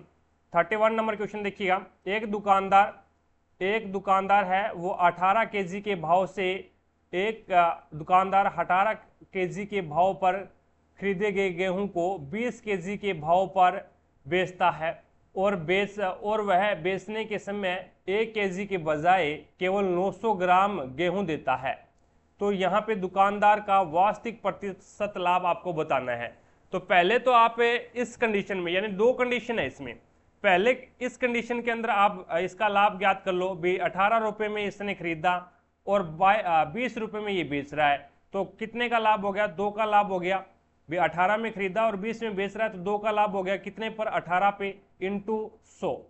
तो यहाँ पे ये आ जाएगा 2 एकम 2 और 2 नीम 18, और ये आपके पास में कितना आ जाएगा, 100/9 आ जाएगा भाई, 100/9 आ गया, ठीक है। उसके बाद में यहाँ से ये दूसरा लाभ ज्ञात कर लो इसका दूसरी कंडीशन में, यानी 1 केजी के बजाय 900 ग्राम तोल रहा है, तो यहाँ पे 1 केजी के बजाय यानी 1000 ग्राम की बजाय वो कितना तोल रहा है, 900 ग्राम तोल रहा है। तो कहने का मतलब क्या है, 900 ग्राम और 100 रुपए की 100 ग्राम की यहाँ पे क्या है, लाभ कमा रहा है, कितने पे, तो 900 पे कमाएगा इंटू 100। तो यहाँ से 2 से 2 कैंसिल कर दो, तो ये भी कितना आ जाएगा, 100/9 आ गया। अब पहली कंडीशन में ये लाभ है और दूसरी कंडीशन में ये लाभ है, तो ये फॉर्मूला लगा दो यहाँ पे, x + y + xy/100, ये फॉर्मूला लगा दो इसमें। पहली कंडीशन में ये रख देना, दूसरी कंडीशन में ये रख देना, क्योंकि दोनों समान है इसमें, तो इसमें दोनों समान है, तो ये हो जाएगा 100 + 9 और प्लस में 100/9, और ये आ जाएगा 100/9 और इंटू 100/9 और यहाँ पे आ जाएगा 100। अब इसको सोल्व करो, यहाँ पे इसका एलसीएम कितना आ रहा है, 9 आ रहा है, इसका एलसीएम कितना आ रहा है, 9 आ रहा है, तो ये तो हो जाएगा 200। 200/9 हो गया, इतने का मान 200/9 हो गया। अब आगे वाला और आप इसको सोल्व कर लो, आगे वाला सोल्व करोगे तो ये कितना हो जाएगा भाई, आपस में गुणा होगा, तो ये हो जाएगा आपका प्लस का निशान, और ऊपर तो ये हो जाएगा 10,000, ऊपर कितना हो जाएगा 10,000 हो जाएगा, और नीचे ये कितना हो जाएगा 81, 9 में 81, तो ये हो जाएगा 8100, ठीक है। और 2 0 से 2 0 कैंसिल कर दो, तो ये आपके पास में बन गया 200/9 और प्लस में 100/81 बन गया। तो यहाँ पे आप 81 इसका एलसीएम ले लो, और ये हो जाएगा 9 और 9 में 81 और 9 2 18, यानी ये तो आपका 1800 प्लस में 100, तो ये 1800 में 100 जोड़ोगे तो ये आपका कितना आ जाएगा अभी, ये आपका आ जाएगा 1900। 1900 में आप 81 का भाग लगा दो, 1900 के अंदर है वो आप 81 का भाग लगा दो भाई, 1900 के अंदर 81 का भाग लगाओगे तो ये आपके पास में आ जाएगा 23.45 आ जाएगा, 23.45 आ जाएगा। 3 नंबर ऑप्शन है वो आपका राइट आंसर होगा। आगे देखो भी नेक्स्ट आपके सामने है 32 नंबर क्वेश्चन। अपशिष्ट उत्पादों को पादप कोशिका के अंदर कहाँ संचित करता है भी, तो रसदानियों के अंदर है वो इसको संचित करता है, इकट्ठा करता है। 2 नंबर ऑप्शन आपका राइट आंसर होगा। आगे चलते हुए नेक्स्ट देखिएगा 33 नंबर क्वेश्चन आपके सामने है। 5 व्यक्ति एक वर्ताकार मेज के प्रीत मेज के केंद्र की ओर मुंह करके बैठे हैं। अमन, अंशु और अजीत दोनों के ठीक बगल में बैठा है। तो यहाँ पे वर्ताकार मेज है कि इस प्रकार से, और इस पे 5 व्यक्ति है, 1 2 3 4 और 5। अब इसने बोला है अमन है वो अंशु और अजीत दोनों के बीच में है, तो यहाँ पे ये तो हो जाएगा अंशु और ये हो जाएगा अमन, और अमन है वो अंशु और अजीत, तो यहाँ पे आ जाएगा अजीत, ठीक है। अब दोनों के ठीक बगल में बैठा है आकाश है वो अमन के बाईं और दूसरे स्थान पे बैठा है। तो अमन तो ये रहा, अमन के बाईं और दूसरे स्थान पे, तो यहाँ पे आ जाएगा आकाश, ठीक है। उसके बाद में आगे देखो भी अंश, ये कौन है, अंश है, और ये यहाँ पे पहले क्या था, अंशु था, ये अंशु है और ये आपका अंश है। अंश है वो अमन के दाईं और दूसरे स्थान पर, तो अमन ये रहा और अमन का दाएं यहाँ पे आ जाएगा, तो ये आ जाएगा अंश आ जाएगा यहाँ पे, ठीक है। दोनों दूसरे स्थान पर बैठे हैं। आकाश अंशु और आकाश है ना, वो अंशु और अंश दोनों के ठीक बगल में बैठा है। निम्न में से कौन सा, अजीत और आकाश, अजीत कहाँ पे अभी, ये रहा अजीत, और आकाश ये रहा, इन दोनों के बीच में कौन बैठा है, तो अंश बैठा है, तो यहाँ पे आपका 4 नंबर ऑप्शन राइट हो जाएगा। नेक्स्ट देखिएगा, नेक्स्ट आपके सामने 34 नंबर क्वेश्चन है, और 34 नंबर क्वेश्चन में इसमें देखो भी रिक्त स्थान के स्थान पे आपको बताना है, फिल इन द ब्लैंक, इस प्रकार से ये लीजिएगा। अब इसके अंदर देखो भी यहाँ पे ए है, और ये पहले तो यहाँ पे चलो भी, यहाँ पे के है, और के से ये यहाँ पे के है, और के से क्या हो रहा है, पी पर जा रहा है, तो कितना बढ़ा रहा है, ये 5 बढ़ा रहा है, 16 और 5 21, तो ये भी 5 बढ़ा रहा है, और 21 और 5 26, ये भी 5 बढ़ा रहा है। तो मैं वापस इसमें से 5 घटा दूं, के में 5 घटाऊंगा तो क्या आ जाएगा अभी, या फिर ए में 5 जोड़ दूं, ए में 5 जोड़ूंगा तो 6 आ जाएगा मेरे पास में, यहाँ पे एफ आ रहा है, कोई दिक्कत नहीं है। उसके बाद में ये देखो भी यहाँ पे ओ 15 पे आता है, 15 और 5 15 और 4 19, यहाँ पे 4 बढ़ा रहा है अभी, और यहाँ पे 19 और 4 23, और 23 और 4 27, 27 पे एक आता है, तो प्रत्येक में 4 4 बढ़ा रहा है, तो जी आता है 7 पे 7 और 4 11, तो यहाँ पे क्या आ जाएगा, के आ जाएगा भाई, ठीक है। उसके बाद में वी, ये देखो वी 22 पे आता है, और 22 और 2 24, 22 और 3 सॉरी 22 और 3 24 25, और 25 और 25 में 3 जोड़ोगे तो ये हो जाएगा 28, 28 पे आ जाएगा आपका बी, कोई दिक्कत नहीं, 3 3 जोड़ रहा है अभी, यानी पहले 5 जोड़ा, उसके बाद में 4 जोड़ा, और उसके बाद में 3, तो यहाँ पे पी आता है 16 पे, और 16 और 3 कितने होते हैं अभी, 16 और 3 आपके हो जाते हैं 19, ऐसा आ जाएगा, कोई दिक्कत नहीं है। आगे देखो भी यहाँ पे P और P से आगे R हो रहा है, तो यहाँ पे 18 जोड़ रहा है अभी, कितना जोड़ रहा है, 18 जोड़ रहा है। और इसी प्रकार से ये देख लो भी J 10 पे आता है, 10 और 1 11, यानी 1 जोड़ रहा है। अब 2 जोड़ेगा, L 12 पे आता है, 12 में 2 जोड़ेगा तो ये 14 आ जाएगा, 14 पे N, और H आता है 8 पे, 8 में 1 जोड़ेगा तो 9 हो जाएगा, 9 पे आता है I, तो यहाँ पे आपका राइट आंसर होगा 1 नंबर ऑप्शन, 1 नंबर ऑप्शन है वो आपका राइट आंसर हो जाएगा भी। आगे चलते हैं, नेक्स्ट देखिएगा 35 नंबर क्वेश्चन देखो भी, एजेओ निम्नीकरणीय का क्या तात्पर्य है, ये आपको बताना है। तो वे पदार्थ जो जैविक प्रक्रियाओं द्वारा विघटित नहीं होते हैं, जैविक प्रक्रियाएं कौन सी होती है भी, जैविक प्रक्रिया वो होती है जो पर्यावरण को नुकसान न पहुंचाए, ठीक है। तो एजेओ निम्नीकरणीय का क्या तात्पर्य है, वो पदार्थ जो जैविक प्रतिक्रियाओं या फिर जैविक प्रक्रियाओं द्वारा विघटित नहीं होते हैं, जैसे प्लास्टिक है। अब प्लास्टिक को अगर आप जलाओगे तो वैसे तो वो कोई ये है नहीं भी कीटाणु के द्वारा या फिर जीवाणुओं के द्वारा या फिर ऐसे खराब हो जाएगा या गल जाएगा, वो वैसा तो होता ही नहीं है प्लास्टिक के अंदर, ठीक है। अब आप इसको क्या करोगे, जलाओगे, जलाओगे तो वायु प्रदूषण होगा, तो वो क्या है, अजैव निम्नीकरणीय पदार्थ है, और वो क्या है, जैविक प्रक्रिया के द्वारा है, वो विघटित नहीं हो रहा, ठीक है। तो यहाँ पे आपका राइट आंसर क्या हो जाएगा, जैविक प्रक्रिया जैसे खाद बनना, प्लास्टिक की खाद नहीं बनती है अभी, ठीक है, प्लास्टिक की खाद नहीं बनती है, तो वो जैविक प्रक्रिया है, जैविक प्रक्रिया के द्वारा यानी पर्यावरण को नुकसान न पहुंचाया जाए, तो यहाँ पे 2 नंबर ऑप्शन आपका राइट आंसर हो जाएगा। आगे देखो भी नेक्स्ट 36 नंबर क्वेश्चन आपके सामने है। अब इसमें 6 विद्यार्थी हैं, ABCDE और F। एक क्लास मॉनिटर ड्यूटी सोमवार से शुरू होकर शनिवार को समाप्त होने वाले एक सप्ताह में 6 की अलग अलग दिन लगती है, लेकिन उसका इसी क्रम में होना आवश्यक नहीं है। ए की मॉनिटरिंग ड्यूटी है वो सी के बाद वाले दिन लगती है, तो सी के बाद वाले दिन में तो ये लो ए की आ जाएगी। डी की मॉनिटर ड्यूटी है वो ई के ठीक पहले वाले दिन लगती है, तो ई के पहले वाले दिन है वो डी की लगती है, और लेकिन यह सोमवार को नहीं है, तो डी है वो सोमवार को नहीं आएगा, डी है वो मंडे को नहीं आएगा। बी की मॉनिटर ड्यूटी है वो शनिवार को है, बी है वो मॉनिटर ड्यूटी है वो शनिवार को अभी सैटरडे को है, ये लो सैटरडे को है। और एफ की मॉनिटर ड्यूटी है वो बुधवार को है, और एक एफ भाई साहब है और इनकी है वो बुधवार को अभी वेडनेसडे को है। अब यहाँ पे देखो भी डी, अब इसके अंदर अपने पास में 2 कंडीशन बची है, डी और ई दोनों साथ में आएंगे और सी और ए है वो भी दोनों साथ में आएंगे। अगर बुधवार से पहले 2 दिन बचे हैं यहाँ पे, और बुधवार के बाद में बुधवार और शनिवार के बीच में भी 2 दिन बचे हैं, यानी एक तो गुरुवार और एक शुक्रवार। अब ये दोनों मेरे को ये बता दो ऊपर आ सकते हैं क्या, यानी यहाँ पे एफ से ऊपर आ सकते हैं, नहीं आ सकते। क्यों नहीं आ सकते? क्योंकि डी है वो बुधवार को नहीं, डी है वो सोमवार को नहीं आएगा। डी है वो बुध यानी सोमवार को मॉनिटर नहीं बनता है, तो यहाँ पे डी यहाँ पे आएगा, फिर डी यहाँ पे आ जाएगा और ई यहाँ पे आ जाएगा। तो ये आपका हो जाएगा मंडे, और ये ट्यूसडे हो जाएगा, ये आपका थर्सडे हो जाएगा, और ये आपका हो जाएगा फ्राइडे। तो यहाँ पे इसने पूछा क्या है, तो इनमें से किसकी ड्यूटी मंगलवार को है, तो ए की ड्यूटी है वो मंगलवार को है। 3 नंबर ऑप्शन आपका राइट आंसर होगा। नेक्स्ट देखिएगा, 37 नंबर क्वेश्चन है, प्रकाश किरणों का समानांतर पुंज 1 मीटर फोकस दूरी वाले उत्तल दर्पण पर आपतित होने पर परावर्तित किरणें क्या होगी, ये आपको बताना है। तो यहाँ पे 1 मीटर फोकस दूरी है, और कौन सा दर्पण है भी, ये उत्तल दर्पण है। उत्तल दर्पण है तो आपको पता है उत्तल दर्पण के अंदर तो 2 ही कंडीशन होती है भी। कौन कौन सी? ये लोग उत्तल दर्पण बना लेते हैं पहले। आपका ये उत्तल दर्पण हो गया अभी, ठीक है। थोड़ा सा इसको इस प्रकार से कर देते हैं और यहाँ पे बनाते हैं। ये आपका उत्तल दर्पण हो गया, ठीक है।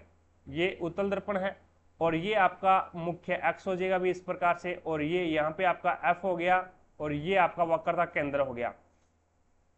अब इसके मुख्य एक्स के क्या है, समांतर है आपतित किरणें इस प्रकार से। टकराने के बाद में मेरे को ये बता दो कहाँ पे जाएगी ये।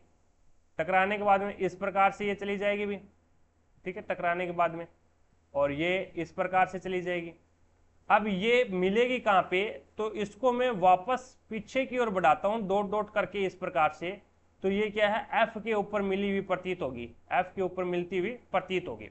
अब यहाँ पे इसने क्या पूछा है, अब इसने पूछा है प्रकाश किरणों का समांतर पुंज 1 मीटर फोकस दूरी वाले उत्तल दर्पण पर आपतित होने पर परावर्तित किरणें दर्पण के पीछे 1 मीटर की दूरी पर एक बिंदु से अपसारित होती हुई प्रतीत होती है। अपसारित का मतलब क्या होता है, बिखरना, और अभिसारित का मतलब क्या होता है, एक जगह केंद्रित होना। अब यहां से देखो आप, जैसे ये किरणें इस प्रकार से मुड़ जाती है, अब जैसे अपन देखेंगे ना, तो हमें ये लगेगा भी दर्पण के पीछे से कोई 1 मीटर की दूरी पर कोई पॉइंट है, और उससे ये किरणें हैं वो इस प्रकार से आ रही है। ये किरणें हैं वो इस प्रकार से आती हुई यानी फैलती हुई प्रतीत हो रही है इस प्रकार से। दर्पण के पीछे कोई एक बिंदु है, उस बिंदु से 1 मीटर कोई दूर एक बिंदु है, और उस बिंदु से इस प्रकार से फैलती हुई प्रतीत होती है, ये देख लो इस प्रकार से, ठीक है। तो यहाँ पे आपका 4 नंबर ऑप्शन आपका यहाँ पे राइट आंसर हो जाएगा भी, इट्स ओके। यानी दर्पण के पीछे 1 मीटर की दूरी पर एक बिंदु से अपसारित होती हुई प्रतीत होती है। अपसारित का मतलब होता है फैलना। तो इस प्रकार से हमें ये लगेगा भी ये जो किरणें हैं वो दर्पण के पीछे से आ रही है, बल्कि ये आ कहां से रही है, दर्पण के सामने से आ रही है भी। लेकिन हम जब देखेंगे ना इसको, जब हमें ये लगेगा भी दर्पण के पीछे 1 मीटर की दूरी पर एक बिंदु से आती हुई प्रतीत हो रही है, यानी एक बिंदु से आती हुई इस प्रकार से फैलती हुई प्रतीत हो रही है। तो यहाँ पे आपका 4 नंबर ऑप्शन राइट हो जाएगा। आगे देखो भी, नेक्स्ट आपके सामने है 38 नंबर क्वेश्चन, और 38 नंबर क्वेश्चन में देखिएगा क्या बोला गया है, कितने प्रतिशत की वार्षिक साधारण ब्याज की दर से कोई राशि 10 वर्ष में दोगुनी हो जाती है। अब मैं मान लेता हूं भी राशि x है, दोगुनी हो जाएगी, तो इसका मतलब क्या है, मिश्र धन 2x हो जाएगा। अब मेरे को यह बता दो भी मूलधन x है, मिश्र धन 2x है, तो ब्याज कितना हो गया। आप बोलोगे 2x में से x घटा दो, x ही बचेगा। x इंटू ब्याज इंटू क्या होता है 100, और अपोन में क्या आता है आपके पास में, वर्ष कितना है 10, और यहाँ पे मूलधन कितना है x, तो x से x काट दो, 0 से 0 काट दो, तो आपका क्या बचेगा 10%। तो यहाँ पे दर कितनी आ गई 10%। 2 नंबर ऑप्शन आपका राइट आंसर होगा। नेक्स्ट देखो भी 39 नंबर क्वेश्चन आपके सामने है। अब 39 नंबर क्वेश्चन में क्या बोला गया है भी, किस वर्ष दोनों कंपनियों के उत्पादन का अंतर अधिकतम है, ये आपको बताना है। तो ये अंतर अधिकतम है, दोनों लाइनों के बीच में डिफरेंट देख लो कहाँ पे अधिकतम है। तो यहाँ पे 4 पे ज्यादा अधिकतम है भी, ये एक तो यहाँ पे एक लाइन बीच में आ गई और ये दूसरी लाइन आ गई, तो यहाँ पे 4 में क्या है ज्यादा अधिकतम है। और 4 में है क्या भी, 4 में 2004, यानी ये क्या है 2001, 2002, 2003, 2004, 2005, 2006 इस प्रकार से है, तो ज्यादा है वो डिफरेंट यहाँ पे है। ये देख लो, या तो ये देख लो भी, यहाँ पे 139 और 119 ये माइनस कर दो इस प्रकार से, यानी 120 में से 99 माइनस करोगे, 100 में से यानी 141 में से 100 माइनस कर दो, 128 में 78 माइनस कर दो, या फिर ये देख लो भी दोनों में से किस में ज्यादा डिफरेंट है, दोनों में से किस में ज्यादा डिफरेंट है, यानी कहाँ पे दोनों लाइनों में ज्यादा डिफरेंट है, तो 2004 आपका इसमें राइट आंसर हो जाएगा। देख लो 128 में से 78 आप घटाओगे तो ये 0 और ये अजय 50 का अंतर आ रहा है, 50 का बाकी में किसी में अंतर नहीं आएगा। 4 नंबर ऑप्शन आपका राइट आंसर होगा। आगे देखो भी नेक्स्ट आपके सामने है औसत ज्ञात करना है। औसत ज्ञात करना है तो राशियों का योग बटा राशियों की संख्या, राशियों का योग कर लो 100, 130 और 140 और 150 और 155, 155 इसका योग हो गया। राशियों का योग कितना हो गया 155, राशियों की संख्या कितनी है 1 2 3 4, तो 4 से डिवाइड कर दो, 4 तिया 12 बचिया कितना 3, 4 तिया 12 बचिया 3 35 और 4 8 32 बचिया 3 30, 4 7 28 बचिया 2, 4 5 20 तो 38.75 आपका 1 नंबर ऑप्शन राइट हो जाएगा।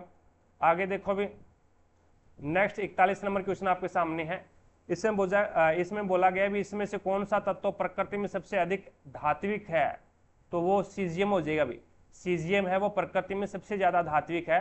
याद रखना आवर्त सारणी में ऊपर से नीचे की ओर जाएंगे, आवर्त सारणी में ग्रुप के अंदर क्या है ऊपर से नीचे की ओर जाते हैं तो धात्विक गुण बढ़ता है, धात्विक गुण क्या है बढ़ता है। और आवर्त सारणी में अपन क्या है बाएं से दाईं ओर जाएंगे तो धात्विक गुण क्या है घटता है।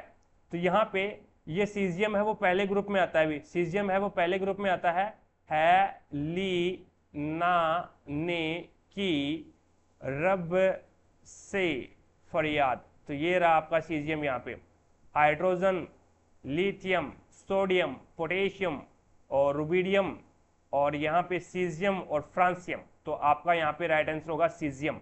सीजियम में सबसे ज्यादा क्या है धात्विक गुण पाए जाते हैं। आगे देखो भी नेक्स्ट 42 नंबर क्वेश्चन आपके सामने है।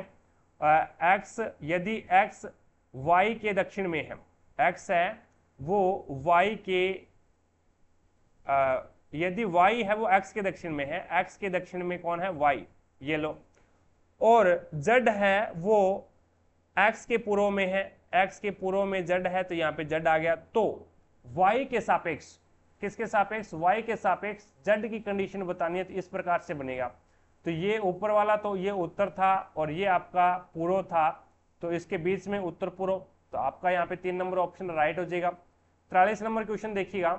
इसमें बोला गया भी यदि सबसे बड़ी संख्या का तीसरा अंक, सबसे बड़ी संख्या के तीसरे अंक को, सबसे बड़ी संख्या इसमें कौन सी है 775 है और इसके तीसरे अंक को यानी 5 है, और सबसे छोटी संख्या के दूसरे अंक, सबसे छोटी संख्या कौन सी है 183 है और इसका दूसरा अंक कौन सा है 8 है, प्लस 8 जोड़ दिया जाए तो परिणाम 13 होगा भी, 8 और 5 13 होते हैं। 3 नंबर ऑप्शन आपका राइट आंसर होगा।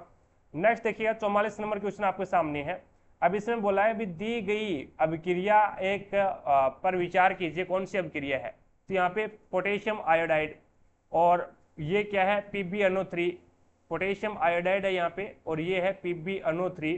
अब बताओ भी यहाँ पे क्या बनेगा, अब बताइएगा PbNO3 की ट्वाइस होगा भी, ये PbNO3 की ये ट्वाइस हो जाएगा, ठीक है।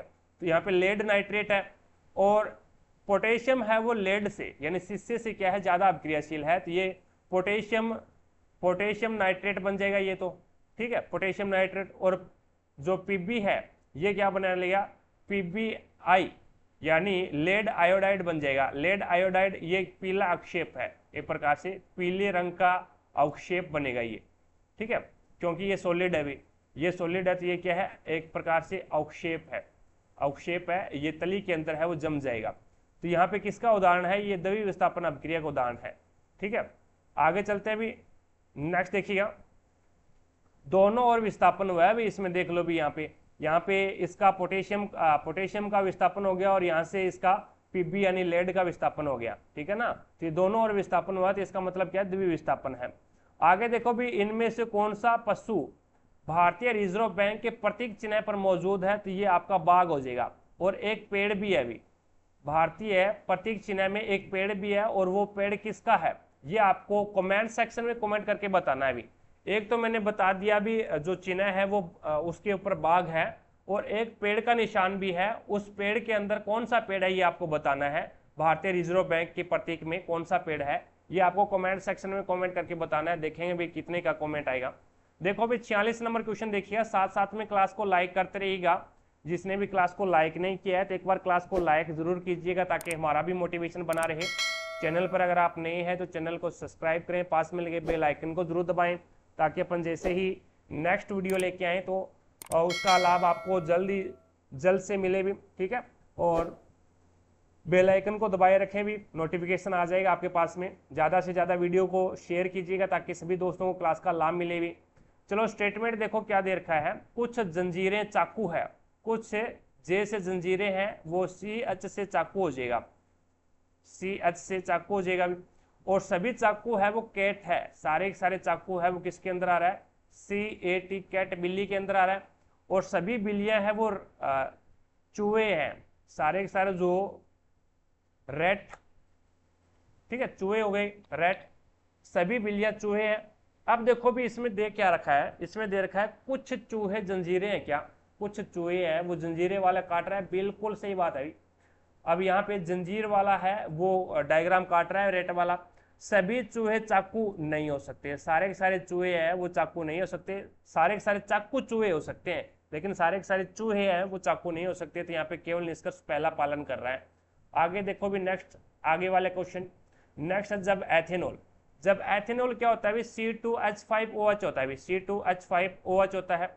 अब इसको क्या करते हैं कि जब एथेनॉल एक अम्लीय माध्यम में पोटेशियम डाइक्रोमेट के साथ अभिक्रिया करता है, पोटेशियम डाइक्रोमेट होता है K2Cr2O7 के साथ अभिक्रिया करता है, तो कौन सा मुख्यतः उत्पाद बनता है, कौन सा मुख्यतः उत्पाद बनता है। तो यहाँ पे K2Cr2O7 ये जो पोटेशियम डाइक्रोमेट है ये क्या करता है, यहाँ पे उत्प्रेरक का कार्य कर रहा है। अभी ये क्या कर रहा है, एक प्रकार से उत्प्रेरक का कार्य कर रहा है।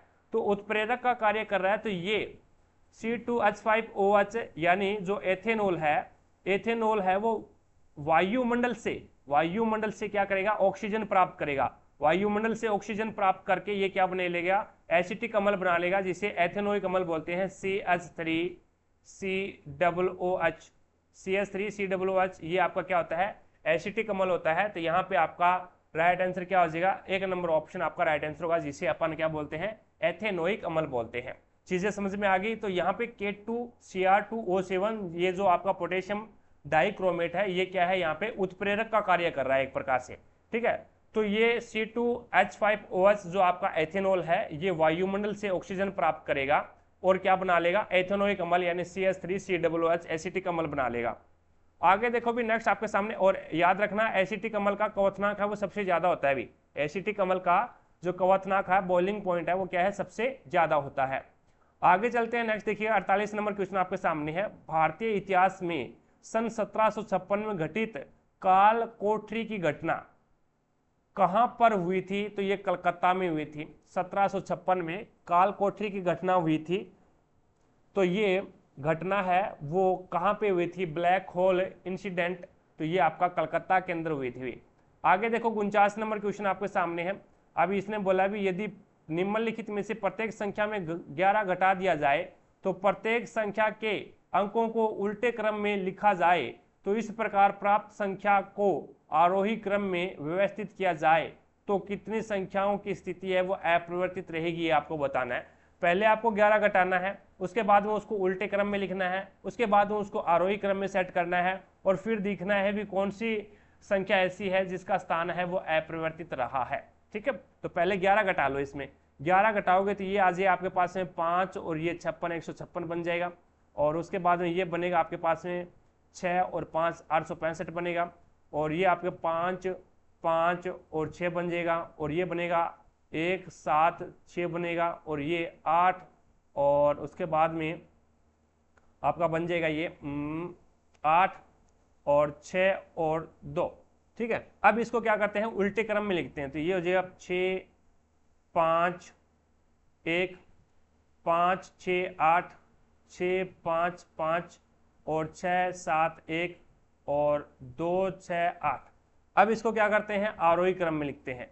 आरोही क्रम में लिखेंगे तो देखते हैं कितनों की जो कंडीशन है वो चेंज नहीं होती है। तो आरोही क्रम में तो सबसे बड़ी छोटी संख्या 268 है। उसके बाद में देखो ये 568 है, उसके बाद में 568 है भी, और उसके बाद में आपकी 651 और उसके बाद में 655 और उसके बाद में 671। तो यहाँ पे एक ही ऐसी संख्या है जिसकी स्थान है वो चेंज नहीं हुआ है। आपका 4 नंबर ऑप्शन राइट हो जाएगा भाई। आगे देखो भी नेक्स्ट 50 नंबर क्वेश्चन आपके सामने है। ग्रीष्म में उत्तर और उत्तर पश्चिमी भारत में दिनों के दौरान चलने वाली तेज आवेग गर्म शुष्क पवनों के रूप में जाना जाता है, तो वो लू के रूप में जाना जाता है। भी 3 नंबर ऑप्शन आपका राइट आंसर होगा। 51 नंबर क्वेश्चन देखो भी आपके सामने है, और 51 नंबर क्वेश्चन में बोला गया भी निम्नलिखित में से किस वर्ष में साक्षात्कार हेतु बुलाए गए विद्यार्थियों की कुल संख्या सबसे ज्यादा है। तो ये देखना है भी 3, यानी यहाँ पे साक्षात्कार के लिए एक्स इंस्टीट्यूट है और वाई इंस्टीट्यूट है और जेड इंस्टीट्यूट है, तीनों से बुलाए गए हैं। तीनों से बुलाए गए हैं, तो ये जो लाइन लंबी सबसे ज्यादा है, ये जो लाइन है वो सबसे लंबी है, उसी के अंदर है वो आपका राइट आंसर हो जाएगा। अब देखो भी 2013 है, ये देखो 2013 के अंदर है वो सबसे ज्यादा लंबी लाइनें हैं। ये देखो 122 बुलाया गया है, यहाँ से 110 बुलाया गया है, और उसके बाद में ये 150 बुलाया गया है। तो सबसे ज्यादा है वो संख्या यहीं से होगी 5, 6, 4, 2, 8 और ये 3, 382। तो यहाँ पे 2013 के अंदर है वो सबसे ज्यादा विद्यार्थियों की संख्या है, क्योंकि बाकी लाइनें हैं वो पीछे है। अभी बाकी लाइनें क्या है, पीछे है। सबसे लंबी लाइनें हैं वो आपकी 2013 के अंदर ही है, तीनों की तीनों। आगे चलते हुए नेक्स्ट देखिएगा। नेक्स्ट 52 नंबर क्वेश्चन आपके सामने है। एक संगीत विद्यालय में 6 अलग अलग संगीत वाद्य यंत्र है, बांसुरी, हारमोनियम, गिटार, सितार, ड्रम और वायलिन। सिखाने के लिए कक्षाएं होती हैं। प्रत्येक कक्षा सोमवार से शुरू होकर शनिवार को समाप्त होने वाले किसी एक सप्ताह के 6 अलग अलग दिन होती है, लेकिन उसका इसी क्रम में होना अनिवार्य नहीं है। सोमवार को ड्रम की कक्षा रखी गई है, तो मंडे को डी से ड्रम, मंडे को ड्रम की कक्षा है भी, और शुक्रवार को बांसुरी की कक्षा रखी गई है। तो आपका यहाँ पे शुक्रवार यानी फ्राइडे को बी से बांसुरी की परीक्षा रखी गई है भी, कक्षा रखी गई है। और बांसुरी की कक्षा के ठीक बाद वाले दिन सितार की कक्षा होती है, बाद वाले दिन। तो यानी बांसुरी के बाद में तो यहाँ पे सैटरडे आ जाएगा, और ये सितार यानी एस से सितार हो जाएगा भी। सितार की कक्षा है, बांसुरी की कक्षा के ठीक बाद वाले दिन सितार की कक्षा होती है। गिटार और सितार की कक्षाओं के बीच में, गिटार और सितार की कक्षाओं के बीच में केवल 3 कक्षाएं निर्धारित है, केवल है वो 3 कक्षाएं निर्धारित है। अब मेरे को ये बता दो, गिटार सितार तो ये रहा, अब 1 और 2 और 3, तो यहाँ पे कौन आ जाएगा भाई, यहाँ पे आपका आ जाएगा वेडनेसडे, और वेडनेसडे को आ जाएगा आपका जी से गिटार। यही बोला है इसने गिटार और सितार के, तो यहाँ पे आपका गुरुवार हो जाएगा, नो ट्यूसडे आएगा भाई यहाँ पे। ये देखो भी, ये आपका थर्सडे आ गया, ये क्या है थर्सडे आ गया, ये आपका आ जाएगा वेडनेसडे, और ये आपका आ जाएगा ट्यूसडे। तो यहाँ पे 3 दिन है भी बीच में गिटार और सितार के बीच में। तो यहाँ पे एक दिन ये रहा, एक दिन ये रहा 2, और एक दिन ये रहा 3, तो यहाँ पे सितार है। अब देखो भी आगे क्या बोलता है ये, बांसुरी और हारमोनियम की कक्षा के बीच में केवल वायलिन की कक्षा है। तो बांसुरी बी से बांसुरी ये रही, और बांसुरी और वायलिन के बीच में, तो ये वी वायलिन यहाँ पे आ जाएगा भी, के बीच में किसकी है, बांसुरी और हारमोनियम के बीच में भी एच से हारमोनियम यहाँ पे आ जाएगा, और वी से वायलिन की कक्षा है, तो यहाँ पे वायलिन आ जाएगी। अब हारमोनियम की कक्षा किस दिन है भी, तो हारमोनियम की बुधवार को है भी, वेडनेसडे को है। तो आपका 3 नंबर ऑप्शन राइट हो जाएगा। आगे देखो भी नेक्स्ट 53 नंबर क्वेश्चन आपके सामने है। विदेशों और अंतर्राष्ट्रीय संगठनों से प्राप्त नगद अनुदान सहायता का एक हिस्सा है, तो वो राजस्व प्राप्ति हो जाएगा भी। क्या हो जाएगा, राजस्व प्राप्ति हो जाएगा। 2 नंबर ऑप्शन आपका राइट आंसर होगा। 54 नंबर क्वेश्चन देखिए, करंट अफेयर का है। नेक्स्ट 55 नंबर क्वेश्चन देखिएगा। यदि एक बंटन का बहुलक 27 है, उसकी माध्यिका 35 है, तो बंटन का माध्य ज्ञात कीजिए प्रयोग सिद्ध संबंध के द्वारा। तो मैंने आपको फॉर्मूला बता रखा है प्रयोग सिद्ध संबंध का, तो होता है 2 माध्य को x बार से डिनोट करते हैं भी, और प्लस में होता है बहुलक को z से लिखा जाता है, और बराबर होता है 3m, यानी माध्यिकाओं को m के द्वारा डिनोट किया जाता है। अब यहाँ पे आपके पास में बहुलक दे रखा है 27, और बराबर में 3 इंटू माध्यिका दे रखी है 35, और बराबर में आपको ज्ञात करना है 2x का मान आपको ज्ञात करना है। अब देखो भी, ये गुणा करवाओगे तो ये 35 3 5 15, और 3 3 9 और 1 10 यानी 105 हो गया। अब ये 27 यहाँ पे प्लस का है, बराबर से दूसरी साइड में जाएगा तो यहाँ से माइनस हो जाएगा अभी, तो ये 15 में से 7 जाएगा तो 8 बचेगा।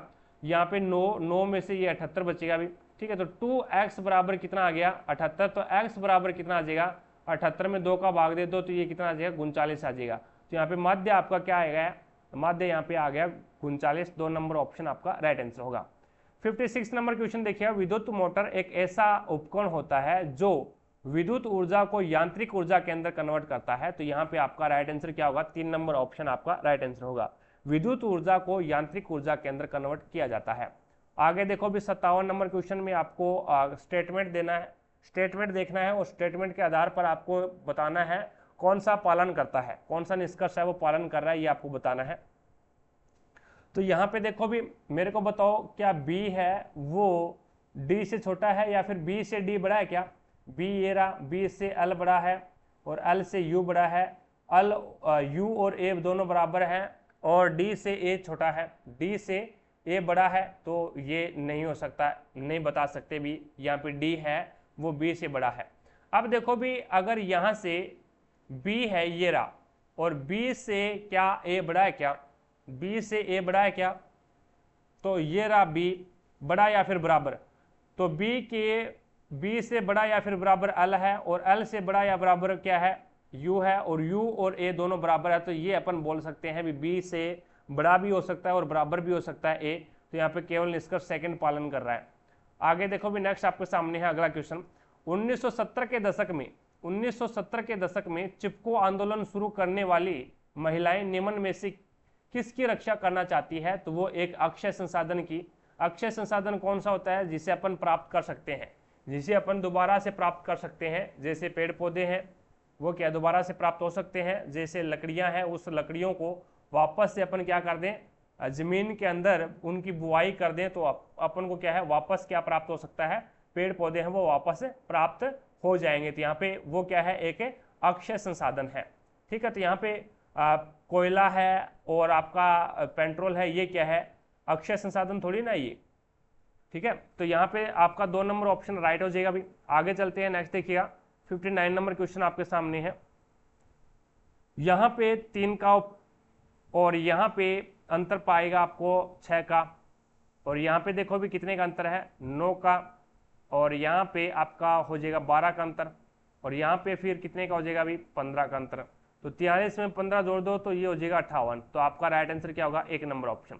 आगे देखो 60 नंबर क्वेश्चन, PV R और I के बीच में आपको सही संबंध बताना है क्या होगा।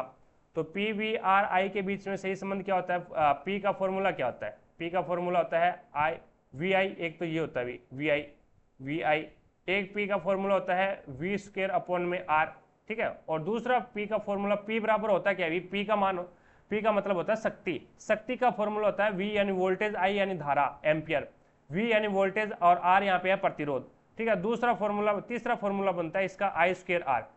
तो यहाँ पे आपका राइट आंसर क्या आ जाएगा 3 नंबर ऑप्शन आपका राइट आंसर होगा। आगे देखो 61 नंबर क्वेश्चन आपके सामने, प्रत्येक ग्राम पंचायत का प्रतिनिधित्व कितने सरपंच करते हैं। अभी ये तो आप बता सकते हैं कितने सरपंच करते हैं, सरपंच तो एक ही होता है अभी, ठीक है। 1 नंबर ऑप्शन आपका राइट आंसर होगा। नेक्स्ट देखिएगा 62 नंबर क्वेश्चन आपके सामने है। इससे पूछा गया अभी कोण साचे पर्व या फसल कटाई उत्सव एक धन्यवाद ज्ञापन अनुष्ठान है जिसमें किसान देवताओं से प्रार्थना करते हैं कि उसका आशीर्वाद निरंतर उन पर बना रहे।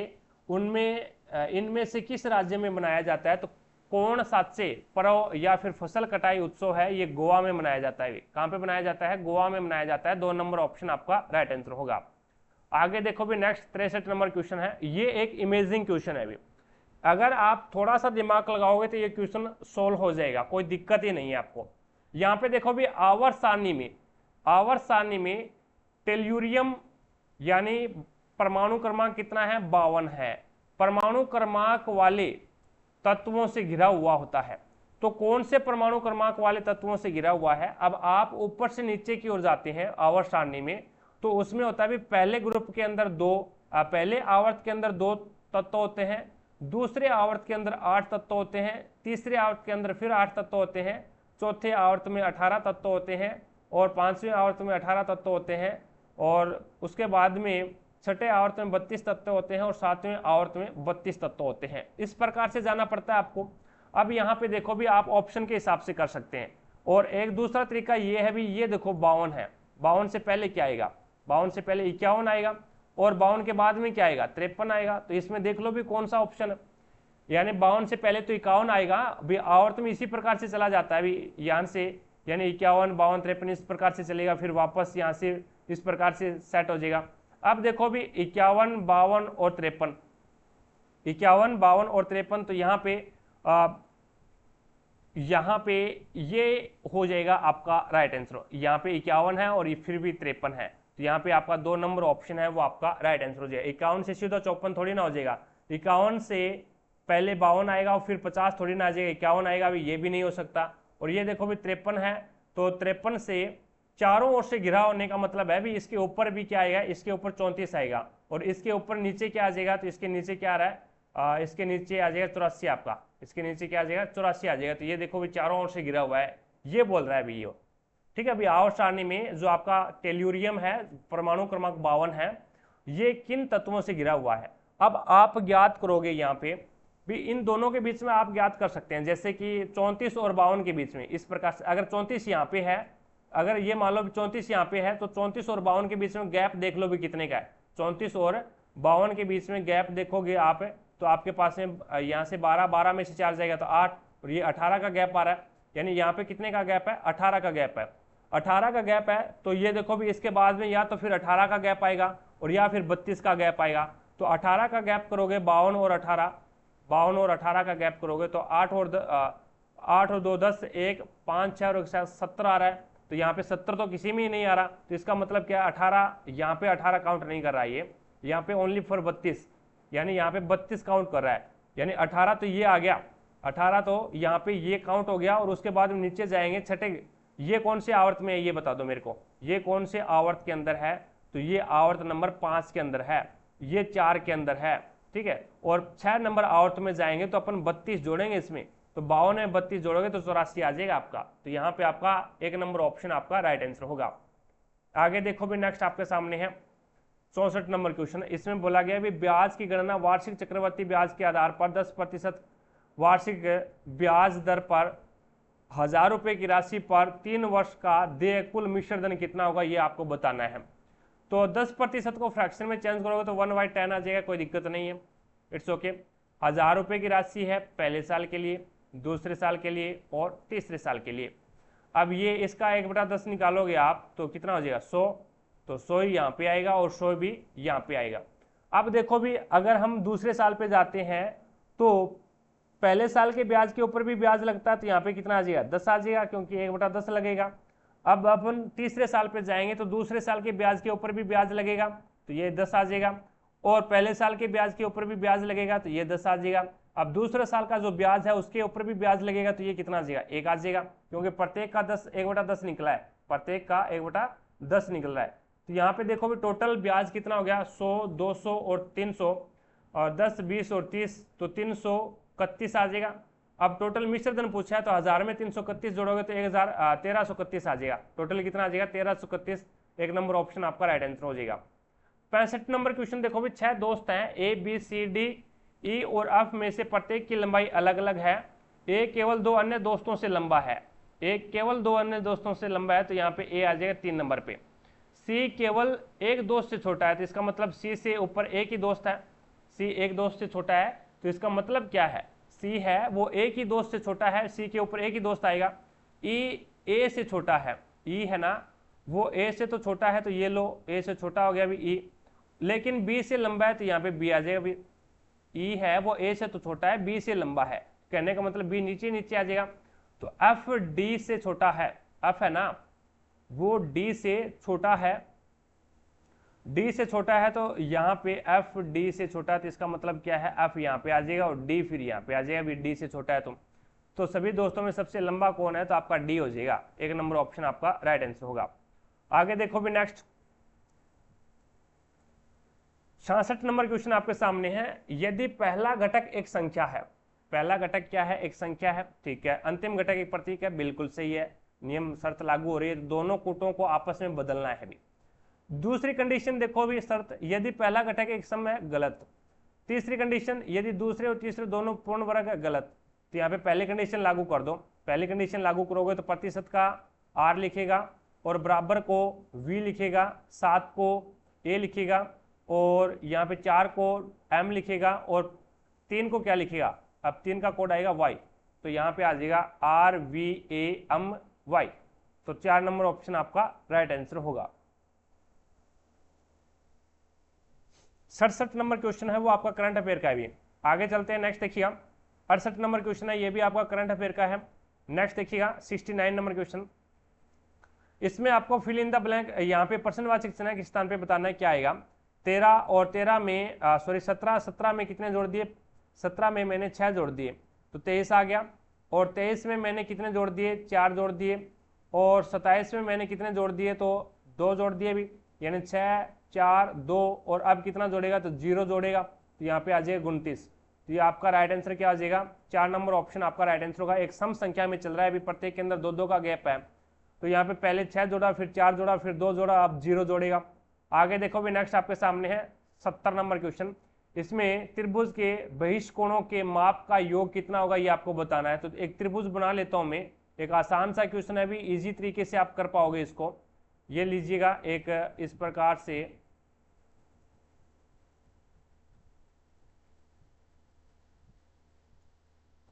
ये डायग्राम बन गया आपका और इसका ये बहिष्कोण हो जाएगा, या फिर ये बहिष्कोण बना दो भी, इसका ये बहिष्कोण हो जाएगा और इसका कौन सा बहिष्कोण हो जाएगा, इसका ये हो जाएगा और इसका कौन सा हो जाएगा, ये हो जाएगा। ये है ए बी और सी। अब मेरे को ये बता दो दूसरे कलर से, अब ये टोटल कितनी डिग्री का है, ये टोटल है वो आपका 180 डिग्री का होगा, कोई दिक्कत नहीं है। ये टोटल कितनी डिग्री का है, 180 डिग्री का होगा। और ये टोटल है वो कितनी डिग्री का होगा, 180 डिग्री का होगा। ठीक है, अब त्रिभुज के तीनों कोणों का मान, त्रिभुज के तीनों कोणों का मान है वो कितना होता है, तो आप बोलोगे सर तीनों कोणों का मान तो 180 डिग्री होता है, ये कोण, ये कोण और ये कोण। अब मैं इनमें से घटा दूं भी, 180 डिग्री घटा दूं, इसका मान, इसका मान और इसका मान, त्रिभुज के अंदर का कोणों का मान सभी का क्या है, 180 डिग्री होता है। तो 180 प्लस 180 प्लस 180 और माइनस कर दूं 180, तो कहने का मतलब क्या है, 180 प्लस 180 प्लस 180 और माइनस कर दूं 180, तो 180 से 180 कैंसिल हो जाएगा और 18 2 36, तो 360 आ जाएगा। तो इसका बहिष्कोण का मान कितना आ जाएगा, बाह्य कोणों का मान है वो 360 डिग्री, यानी एक नंबर ऑप्शन आपका राइट आंसर हो जाएगा। आगे देखो भी, नेक्स्ट 71 नंबर क्वेश्चन आपके सामने है। अब 71 नंबर क्वेश्चन में 10,000 की कोई राशि है, 5% साधारण ब्याज वार्षिक ब्याज की दर से 2 वर्ष में प्राप्त होने वाले चक्रवर्ती ब्याज की गणना कीजिए। वार्षिक चक्रवर्ती ब्याज पर आधारित है, तो यहाँ पे साधारण ब्याज के बीच अंतर भी आपको ज्ञात करना है।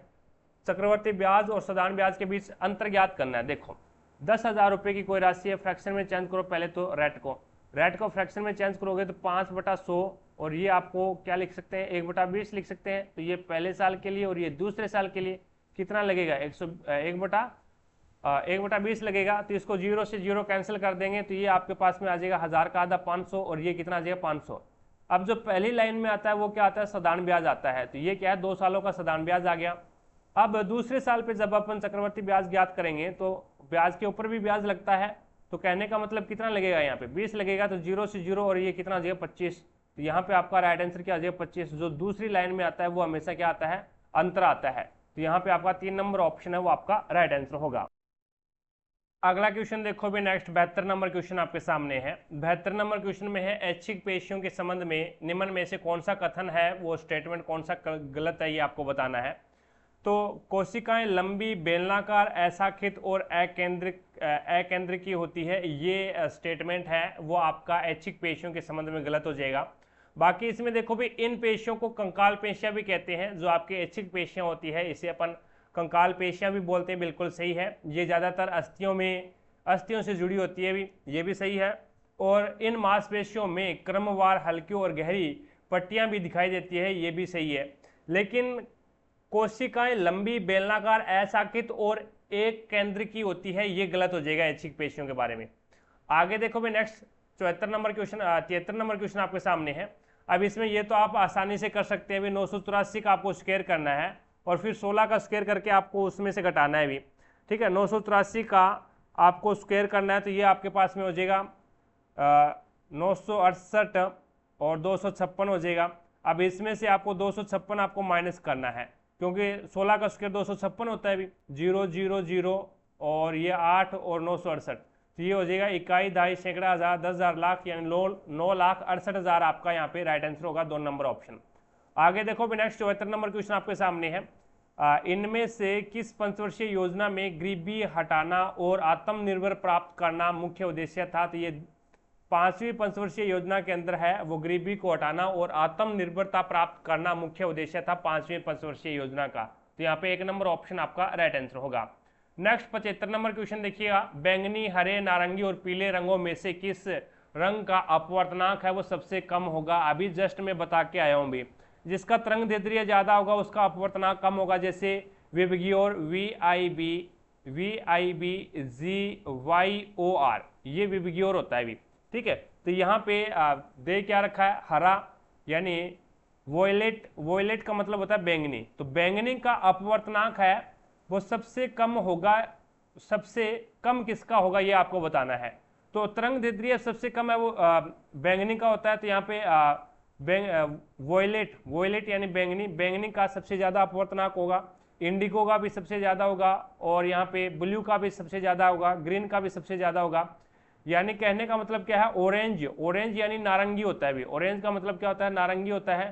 तो यहाँ पे नारंगी का अकॉर्डिंग टू ऑप्शन नारंगी का अपवर्तनांक है वो सबसे कम होगा, क्योंकि हरे का फिर भी जो तरंग दैर्ध्य है वो कम होता है, पीले का भी कम होता है और बैंगनी का भी कम होता है। तो यहाँ पे जिसका तरंग दैर्ध्य ज्यादा होगा उसका अपवर्तनांक कम होगा, और जिसका अपवर्तनांक कम होगा उसका तरंग दैर्ध्य ज्यादा होगा। तो अपन क्या करते हैं, बाएं से दाएं ओर जाते हैं तो तरंग दैर्ध्य बढ़ता है, और जब अपन क्या है दाएं से बाएं ओर आते हैं तो तरंग दैर्ध्य घट जाता है। आगे देखो भी नेक्स्ट 76 नंबर क्वेश्चन आपके सामने है। पश्चिमी तट पर स्थित पश्चिमी घाट और अरब सागर के बीच का केंद्रीय भूभाग क्या कहलाता है? तो कन्नड़ मैदान कहलाता है भी, इसे अपन क्या बोलते हैं, कन्नड़ का मैदान बोलते हैं। 1 नंबर ऑप्शन है वो आपका राइट आंसर होगा। आगे देखो भी नेक्स्ट 77 नंबर क्वेश्चन आपके सामने है। अब इसमें एक निश्चित राशि को x और y के बीच में 4:3 के अनुपात में बांटा जाता है। यदि y का हिस्सा है वो 2400 है और y का अनुपात कितना है, 3, तो 3 बराबर 2400, तो कहने का मतलब क्या, एक का मान कितना आ गया, 800, एक का मान 800 आ गया। तो कुल राशि आपको ज्ञात करनी है, तो कुल राशि हमारे अनुसार कितना है, 4 और 3 7, तो 7 से गुणा करोगे 5600 आ जाएगा, आपका 3 नंबर ऑप्शन राइट हो जाएगा। आगे देखो भी नेक्स्ट 78 नंबर क्वेश्चन आपके सामने है। अब इसमें इसमें दे रखा है 10 और उसके बाद में यहाँ पे 300 है और फिर 10 आ रहा है। इसी प्रकार से 11, 165 और यहाँ पे 5 आ रहा है। भी देखिएगा किस प्रकार से इसको सॉल्यूशन कर रहा है ये। तो 10 से 300 बना और फिर 10 और उसके बाद में 11 से 165 बना और फिर 5। अब देखो भी बाहर वाले का आपस में गुणा करवा दो, बाहर वाले का आपस में गुणा करवाओगे तो कितना हो गया, 10 × 10 यानी 100 हो गया, और फिर क्या कर दो 3 से गुणा कर दो तो बीच वाली संख्या आ जाएगी, भी कोई दिक्कत नहीं है। बाहर वाली संख्याओं का गुणा करवाओ, बाहर वाली संख्याओं का गुणा करवाओगे 10 × 10 और खुद के पास से 3 से गुणा करवा दो तो ये 300 बन जाएगा, बीच वाली संख्या आ जाएगी, कोई दिक्कत नहीं है। अब बाहर वाली संख्याओं का गुणा करवाओगे तो 11 × 5 = 55, 55 का 3 से गुणा करो, 3 × 5 = 15, 1 3 × 5 = 15 और 1 16 165 आ गया। तो इसी प्रकार से आपका राइट आंसर क्या हो जाएगा, 3 नंबर। इसमें देखो भी 9 और 243 और 9 आपस में गुणा करो बार वाली संख्याओं का, तो 9 × 81 और उसमें 3 से गुणा करा दो, 3 × 3 और 3 × 8 = 24, 243। तो यहाँ पे आपका 3 नंबर ऑप्शन राइट हो जाएगा। आगे देखो भी नेक्स्ट आपके सामने है अगला क्वेश्चन, और ये है वर्ष 1976 में 42वें संविधान संशोधन के माध्यम से के तहत संविधान के भाग 4 में 10 मूल कर्तव्यों को जोड़ा गया, तो वो अनुच्छेद 51A के अंतर्गत जोड़ा गया था। और 11वां जो मूल कर्तव्य है वो कब जोड़ा गया था, तो ये 86वां संविधान संशोधन हुआ था ना, 2002 के अंतर्गत जोड़ा गया था भी, ठीक है। तो ये 11वां संविधान जो 11वां मूल कर्तव्य है ये आपका जोड़ा गया था 86वें संविधान संशोधन 2002 के अंतर्गत, और ये जोड़ा गया था 51A में, 51A में आपका राइट आंसर हो जाएगा। आगे देखो भी नेक्स्ट आपके सामने है मूल कर्तव्य लिए कहाँ से, कौन से देश से लिए गए हैं, ये कमेंट सेक्शन में कमेंट करके बताना भी मेरे को। 80 नंबर क्वेश्चन देखो भाई, इनमें से कौन सी अभिक्रिया उत्पादों के निर्माण के साथ साथ उष्मा भी मुक्त करती है? एक तो होती है उष्माक्षेपी अभिक्रिया और एक होती है उष्माशोषी अभिक्रिया। और यहाँ से शोषी से तो पता लग रहा है अभी ये उष्मा का शोषण कर रही है, उष्मा का शोषण कर रही है, तो ये तो उत्सर्जन करेगी नहीं। लेकिन कौन सी अभिक्रिया है जो उत्पादों का निर्माण भी करती है और साथ साथ में क्या करती है, उष्मा का भी मुक्त करती है? तो उष्माक्षेपी अभिक्रिया होती है। अभी जस्ट उष्माशोषी की उल्टी होती है, ये उष्मा ग्रहण करती है और ये उष्मा को मुक्त करती है। ठीक है, आगे चलते हैं। 81 नंबर क्वेश्चन देखिए, 3 वाट की बैटरी के साथ में 3 वोल्ट की बैटरी के साथ में श्रेणी क्रम में संयोजित 2 विद्युत बल्ब, प्रत्येक का प्रतिरोध क्या है, 5 ओम है, द्वारा उपभोग की जाने वाली विद्युत शक्ति आपको ज्ञात करनी है। पहले आपको टोटल प्रतिरोध ज्ञात करना पड़ेगा, तुल्य प्रतिरोध कितना है, क्योंकि प्रत्येक का प्रतिरोध कितना है, 5 ओम है और है किस क्रम में, श्रेणी क्रम में है। तो टोटल जोड़ दो, 5 + 5 टोटल कितना आ जाएगा, 10। 5 + 5 यानी टोटल प्रतिरोध कितना आ गया, 10 आ गया। अब यहाँ पे शक्ति आपको ज्ञात करनी है, तो P बराबर क्या हो जाएगा, VI हो जाएगा। भाई P बराबर क्या हो जाएगा, VI हो जाएगा। अब आपके पास में प्रतिरोध है तो आप क्या है, ये फॉर्मूला तो लगेगा नहीं। क्यों नहीं लगेगा, क्योंकि आपके पास में I नहीं है। I नहीं है तो आप कौन सा फॉर्मूला लगाओगे, P बराबर V²/R ये लगा दो, क्योंकि इसमें आपके पास में R भी है और आपके पास में V भी है। तो V कितना हो जाए, 3, और 3 की स्क्वायर कितना हो जाए, 9, और R आपके पास में कितना है, 10 है। तो यहाँ पे कितना हो जाए, 0.9 वाट, यानी आपका राइट आंसर क्या हो जाएगा, 3 नंबर ऑप्शन हो जाएगा। आगे 82 नंबर क्वेश्चन देखो भी आपके सामने है, PQRST और XY और Z एक वर्गाकार मेज के चारों ओर केंद्र की ओर मुख करके बैठे हैं, लेकिन इसी क्रम में होना आवश्यक नहीं है। कुछ कोनों पे बैठे हैं जबकि कुछ है वो भुजाओं के मध्य में बैठे हैं। तो यहाँ पे इस प्रकार से 8 कैंडिडेट है, तो ये 4 तो बीच में आ जाएंगे भुजाओं में और 4 ही कोनों पे आ जाएंगे भी। अब इसमें बोला गया भी S है वो S Q और X के बगल में है, तो S Q और X के बगल में है, तो ये लोग बना दिया। X और P दोनों में से कोई Y के बगल में नहीं है, कोई Y के बगल में नहीं है, X और P दोनों Y के बगल में नहीं है। ठीक है, और इसमें बोला गया है Z जो R के बाईं ओर, Z है ना, जो R के बाईं ओर ठीक बगल में है, P के ठीक बगल में बैठा है। और यहाँ पे देखो भी S, यदि S T और Y और Z मेज की भुजाओं के मध्य में है, मेज की भुजाओं के मध्य में है, S है, T है, Y है और Z है, ये मेज की भुजाओं के मध्य में है, तो X के बाईं ओर बताना है। तो यहाँ पे स्टार्टिंग से चलो पहले। अब इसमें बोला भी X और P दोनों में से कोई भी Y के ठीक बगल में नहीं बैठा है, Y के ठीक बगल में नहीं बैठा है, और Y है वो भुजा के मध्य में आएगा भी। तो यहाँ पे उसके बाद में Z जो R के बाईं ओर और P के ठीक बगल में बैठा है, तो Z को मैं कहाँ पे बिठा दूं, एक प्रकार से Z को यहाँ पे बिठा दूं। भाई Z है वो भुजा के मध्य में, तो Z को यहाँ पे बिठा दूं और P यहाँ पे आ जाएगा। फिर अब इसने क्या बोला है भी Z जो R के बाईं ओर है, R के बाईं ओर है, तो R के बाईं ओर आएगा, तो यहाँ पे एक प्रकार से R को ले आए, नहीं यहाँ पे R को लेके आ जाए, R के बाईं ओर Z यहाँ पे आ जाएगा भी, तो Z बीच में तो नहीं बैठेगा, भुजा के बीच में भी, तो R एक प्रकार से यहाँ पे ले लो, R यहाँ पे ले लो, तो Z यहाँ पे आ जाएगा आपका। ठीक है, और उसके बाद में P के ठीक बगल में, तो P यहाँ पे आ जाएगा। अब Y है वो यहाँ पे नहीं आ सकता, Y है वो आपका यहाँ पे नहीं आ सकता, क्योंकि Y है वो X और P के बगल में नहीं है, तो Y यहाँ पे आ जाएगा। और एक बच गया आपका, और वो बच गया Q तो आ गया अभी, और S बच गया, R आ गया और P भी आ गया, और T बच गया, T यहाँ पे आ जाएगा। अब इसने पूछा क्या है, तो X के दाईं और ठीक बगल में कौन है, तो X ये रहा, और X के दाईं और ठीक बगल में T है, तो यहाँ पे आपका 1 नंबर ऑप्शन राइट हो जाएगा। आगे देखो भी नेक्स्ट 83 नंबर क्वेश्चन है, दो संपूरक कोणों में से बड़े कोण छोटे कोण से 36 डिग्री अधिक है, तो कोण छोटे कोण का माप आपको ज्ञात करना है। आपको पता है संपूरक कोण क्या होता है, θ1 प्लस में θ2, θ1 प्लस में θ2 बराबर क्या होता है, 180 डिग्री होता है वे संपूरक कोण। ठीक है, एक होता है पूरक कोण है वो θ1 प्लस में, याद रखना θ1 प्लस में θ2 बराबर 90 डिग्री होता है पूरक में, और संपूरक में 180 डिग्री होता है। अब दोनों का योग तो 180 है, लेकिन इसने दोनों का अंतर भी दे दिया आपको, दोनों का अंतर कितना दे दिया, 36 दे दिया, तो ये लो दोनों का अंतर, ये क्या है, दोनों का अंतर है। अब आप ज्ञात कर सकते हैं, छोटा कोण ज्ञात करना है तो घटा करके आधा कर दो, और बड़े कोण पूछता तो जोड़ करके आधा कर दो। तो घटा करके आधा करोगे तो ये हो जाएगा 17 में से 3 जाएगा तो 144, और 180 में 36 जाएगा तो 144, 2 से डिवाइड करोगे तो 7, और ये आ जाएगा 2, तो आपका 72 डिग्री आ जाएगा। 72 डिग्री है वो छोटा कोण है, यानी आपका 1 नंबर ऑप्शन राइट हो जाएगा। आगे देखो भी नेक्स्ट 84 नंबर क्वेश्चन आपके सामने है, और यहाँ पे आपको क्या करना है, गुणा और माइनस के स्थान को आपस में बदलना है। तो ये 13 × 7 और प्लस में 8 भाग में 2 और माइनस में 10। अब देखना है इसका मान कितना आएगा। तो 8, 2 एकम 2, 2 चौके 8, और 13 साते 91 भी, 13 सात 91, और ये माइनस का 10 है तो माइनस का 10 जाएगा तो ये 81 हो जाएगा, और ये प्लस का 4 है तो प्लस का 4 जोड़ेगा तो 81 और 4 85, 4 नंबर ऑप्शन आपका राइट आंसर होगा। नेक्स्ट देखिएगा 85 नंबर क्वेश्चन आपके सामने है।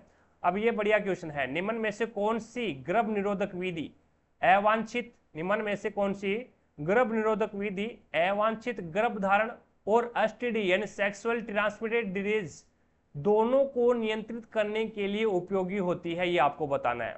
एक तो आपको गर्भ निरोधक विधि, अवांछित गर्भधारण और एसटीडी, एक आपका जो रोग है सेक्सुअल ट्रांसमिटेड डिजीज है, ये दोनों कंट्रोल होनी चाहिए उनसे। तो यहाँ पे कॉपर टी है, कॉपर टी क्या करता है, कॉपर टी ओनली फॉर आपका गर्भ जो अवांछित गर्भधारण है इसको रोकेगा, एसटीडी को नहीं रोकेगा। ये क्या है, एसटीडी को नहीं रोक सकता। और शल्य चिकित्सा विधि है, शल्य चिकित्सा विधि से आप क्या रोक सकते हैं, अवांछित गर्भधारण को रोक सकते हैं, लेकिन एसटीडी को नहीं रोक सकते, ठीक है। और मुख्य गोलियां हैं, ये क्या करती है, ये भी आपका अवांछित गर्भधारण को रोक सकती है, लेकिन एसटीडी को ये भी नहीं रोक सकती। तो यहाँ पे कंडोम एक ऐसा एकमात्र उपाय है जिससे आप क्या है, गर्भ निरोधक विधि यानी अवांछित गर्भधारण को भी रोक सकते हैं, और एसटीडी से भी आप छुटकारा पा सकते हैं, इसको भी आप रोक सकते हैं। तो यहाँ पे आपका राइट आंसर क्या हो जाएगा, 2 नंबर ऑप्शन आपका राइट आंसर हो जाएगा। आगे चलते हैं, नेक्स्ट देखिएगा। नेक्स्ट 86 नंबर क्वेश्चन आपके सामने है, सबसे छोटी अभाज्य संख्या आपको पता होनी चाहिए, एक तो भाज्य संख्या होती है और एक अभाज्य संख्या होती है। तो सबसे छोटी और एकमात्र सम संख्या जो कि अभाज्य है वो है 2, एकमात्र ये सम संख्या भी है और एकमात्र अभाज्य संख्या भी है, ठीक है। और सबसे छोटी भाज्य संख्या अगर आपसे पूछ ले तो 4 हो जाएगी, ठीक है। आगे चलते हैं, नेक्स्ट देखिएगा 87 नंबर क्वेश्चन आपके सामने है। राजस्थान की योजना IPE ग्लोबल के सहयोग से शुरू हुई थी, जो राज्य की ग्रामीण लड़कियों का माध्यमिक स्तर की कक्षा में नामांकन करवाकर उनके लिए छात्रवृत्ति योजना प्रदान करती है, वो है उड़ान योजना। कौन सी योजना है भी, उड़ान योजना। 4 नंबर ऑप्शन आपका राइट आंसर होगा। 88 नंबर क्वेश्चन देखो भी, एक आपतित किरण अवतल दर्पण के मुख्य फोक्ष होकर गुजरती है तो परावर्तित किरण क्या होगी। अब देखो भी ये आपका अवतल दर्पण है, याद रखना इस प्रकार से 2-3 इसकी किरणों का आरेख है। एक तो आपकी मुख्य फोक्ष है, ये क्या है, मुख्य फोक्ष है भी यहाँ पे रख देता हूं मैं, और ये आपका वक्रता केंद्र है। अब ध्यान में रखना 3 चीजें हैं यहाँ पे। एक है, अगर यहाँ पे मुख्य फोक्स से होकर गुजरेगी, आपतित किरण है इस प्रकार से होकर गुजरेगी, मुख्य फोक्स से होकर गुजरेगी, तो इस प्रकार से होकर गुजरेगी भी यहाँ से, और जैसे ही ये टकराएगी तो परावर्तित होने के बाद मुख्य एक्स के पैरेलल हो जाएगी, मुख्य एक्स के क्या हो जाएगी, पैरेलल हो जाएगी। पहला नियम तो ये है, ठीक है। अब दूसरा नियम है वो किरण का ये है भी, जब वो वक्रता केंद्र से गुजरेगी, ये भी क्वेश्चन पूछा जाता है, जब कोई किरण है वो वक्रता केंद्र से गुजरती है तो टकराने के बाद में इस प्रकार से ये टकराएगी, और ये आ रही है भी आपतित है, और टकराने के बाद में वापस उसी दिशा में चली जाएगी, वापस है वो उसी दिशा में चली जाएगी। कोण I यानी आपतित किरण और कोण R यानी जो रिफ्लेक्टेड किरण है उसके बीच में 0 डिग्री का कोण होगा, जैसे I है उसी रास्ते से वापस चली जाएगी, ठीक है।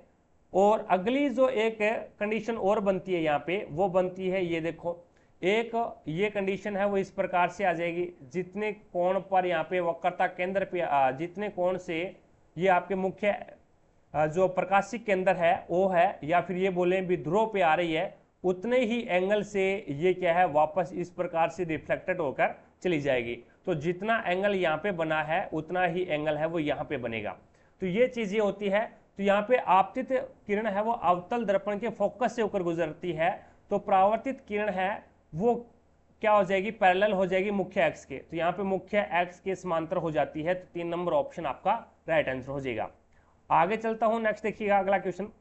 अगला क्वेश्चन है 89 नंबर क्वेश्चन, मंत्रिपरिषद का अध्यक्ष कौन होता है, तो ये प्राइम मिनिस्टर यानी प्रधानमंत्री होता है भी। 4 नंबर ऑप्शन आपका राइट आंसर होगा। नेक्स्ट देखिएगा 90 नंबर क्वेश्चन आपके सामने है, ये बढ़िया क्वेश्चन है। इसमें यदि उपभोग फलन आपको दे रखा है, उपभोग फलन दे रखा है, निवेश आपको दे रखा है और संतुलन आय आपको ज्ञात करनी है, तो फॉर्मूला होता है y। y बराबर क्या होता है, c प्लस में i होता है भी, c प्लस में i होता है। अब यहाँ पे y क्या है, y संतुलन आय है, c यहाँ पे क्या है, फलन है, उपभोग फलन हो जाएगा, और i यहाँ पे क्या है, निवेश है। i यहाँ पे क्या होता है, निवेश होता है भी। अब देखो भी y बराबर क्या हो जाएगा, 50 प्लस में 0.6y, 0.6y और प्लस में i यहाँ पे क्या है 20 है। अब ये 0.6y है, प्लस का है, बराबर से दूसरी साइड में जाएगा तो माइनस का हो जाएगा, तो y यहाँ पे अपने आप में 1 है भी, अपने आप में क्या है 1 है, और माइनस 0.6y और ये कितना हो जाएगा 50 और 20 70 हो जाएगा। अब इसको माइनस करोगे यानी y अपने आप में 1 होता है, अब 1 में से 0.6y जाएगा तो ये कितना बचेगा, 0.4y बचेगा भी, 0.4y बराबर 70, तो y बराबर कितना हो जाएगा, तो ये यहाँ पे 0.4 आ जाएगा। अब पॉइंट हटाओगे तो ऊपर 0 लग जाएगा, तो 700 के अंदर है वो आप 4 का भाग दे दो, तो 4 एकम 4 बच गया 3 30 और 4 7 28 बच गया 2 20, 4 5 20, तो यहाँ पे 125 आ जाएगा, 175 आ जाएगा। तो यहाँ पे संतुलन आय कितनी आ जाएगी, 175 आ जाएगी। 4 नंबर ऑप्शन आपका राइट आंसर होगा। आगे देखो भी 91 नंबर क्वेश्चन आपके सामने है। अब इसमें बोला गया है भी एक आयत का क्षेत्रफल है वो 225 सेंटीमीटर स्क्वायर है और आयत की लंबाई x है और चौड़ाई y के 4 गुने से 4 अधिक है। द्विघात समीकरण में x में, द्विघात समीकरण किस में होनी चाहिए, x में होनी चाहिए, तो क्षेत्रफल ज्ञात करना है। तो मैंने लंबाई x है और जो चौड़ाई है वो y है, तो एक्स वाई बराबर कितना है, एक्स वाई बराबर 225 है, समीकरण नंबर 1। अब यहाँ से y का मान ज्ञात कर लो, y बराबर कितना हो जाएगा 225 अपॉन में x, ठीक है, 225 अपॉन में x। अब यहाँ पे देखो भी उसकी लंबाई, आयत की लंबाई है, आयत की लंबाई x है, उसकी चौड़ाई, चौड़ाई कितनी है y है, चौड़ाई की 4 गुने, तो 4 से गुना कर दो, प्लस 4 अधिक है तो प्लस 4 अधिक कर दो, तो ये बराबर हो जाएगा भी। यानी आयत की लंबाई है वो चौड़ाई से 4 गुनी, चौड़ाई के 4 गुने से 4 अधिक है, ये बराबर हो जाए, कोई दिक्कत नहीं है। अब इस समीकरण के अंदर है वो आप क्या है y का मान रख दो, ये समीकरण नंबर 2 है, समीकरण नंबर 2 में ये y का मान रख दो, तो ये आपके पास में हो जाएगा x बराबर में क्या आ जाएगा भाई 4 और इंटू 225 अपॉन में x और प्लस में 4 हो जाएगा। अब यहाँ पे इससे 4 से गुणा करोगे तो ये कितना हो जाएगा 900 हो जाएगा भी। अब ये हो जाएगा आपके पास में 900 अपॉन में x प्लस में 4 और बराबर यहाँ पे क्या है भी x है। अब x यहाँ से क्या कर लो आप एलसीएम ले लो, इसका x एलसीएम ले लोगे तो ये आ जाएगा 900 प्लस में 4x और बराबर में आपके पास में क्या है ये x है। अब ये x यहाँ पे भाग में है, बराबर से दूसरी साइड में जाएगा तो ये गुणा में हो जाएगा, तो ये आपका क्या बन जाएगा x की स्क्वायर, यहाँ पे क्या बनेगा भी x की स्क्वायर, ठीक है। और ये दोनों के दोनों प्लस में है भी, 900 है ये भी प्लस में, 4x है ये भी प्लस में, बराबर से दूसरी साइड में जाएगा तो ये माइनस का हो जाएगा, तो माइनस का 4x और माइनस का 900, माइनस का 4x और माइनस का 900, तो आपका यहाँ पे राइट आंसर क्या होगा 2 नंबर ऑप्शन राइट हो जाएगा। आगे देखो भी 92 नंबर क्वेश्चन आपके सामने है। इसमें बोला गया भी किसी भिन्न के अंश में एक जोड़ने पर, किसी भिन्न के अंश में एक जोड़ने और हर में एक घटाने पर भिन्न का मान है वो 1 हो जाता है। यानी मैंने मान लिया वो भिन्न x और y है, इसमें अंश में 1 जोड़ दो और हर में 1 घटा दो और बराबर इसका मान क्या आ जाता है 1 आ जाता है।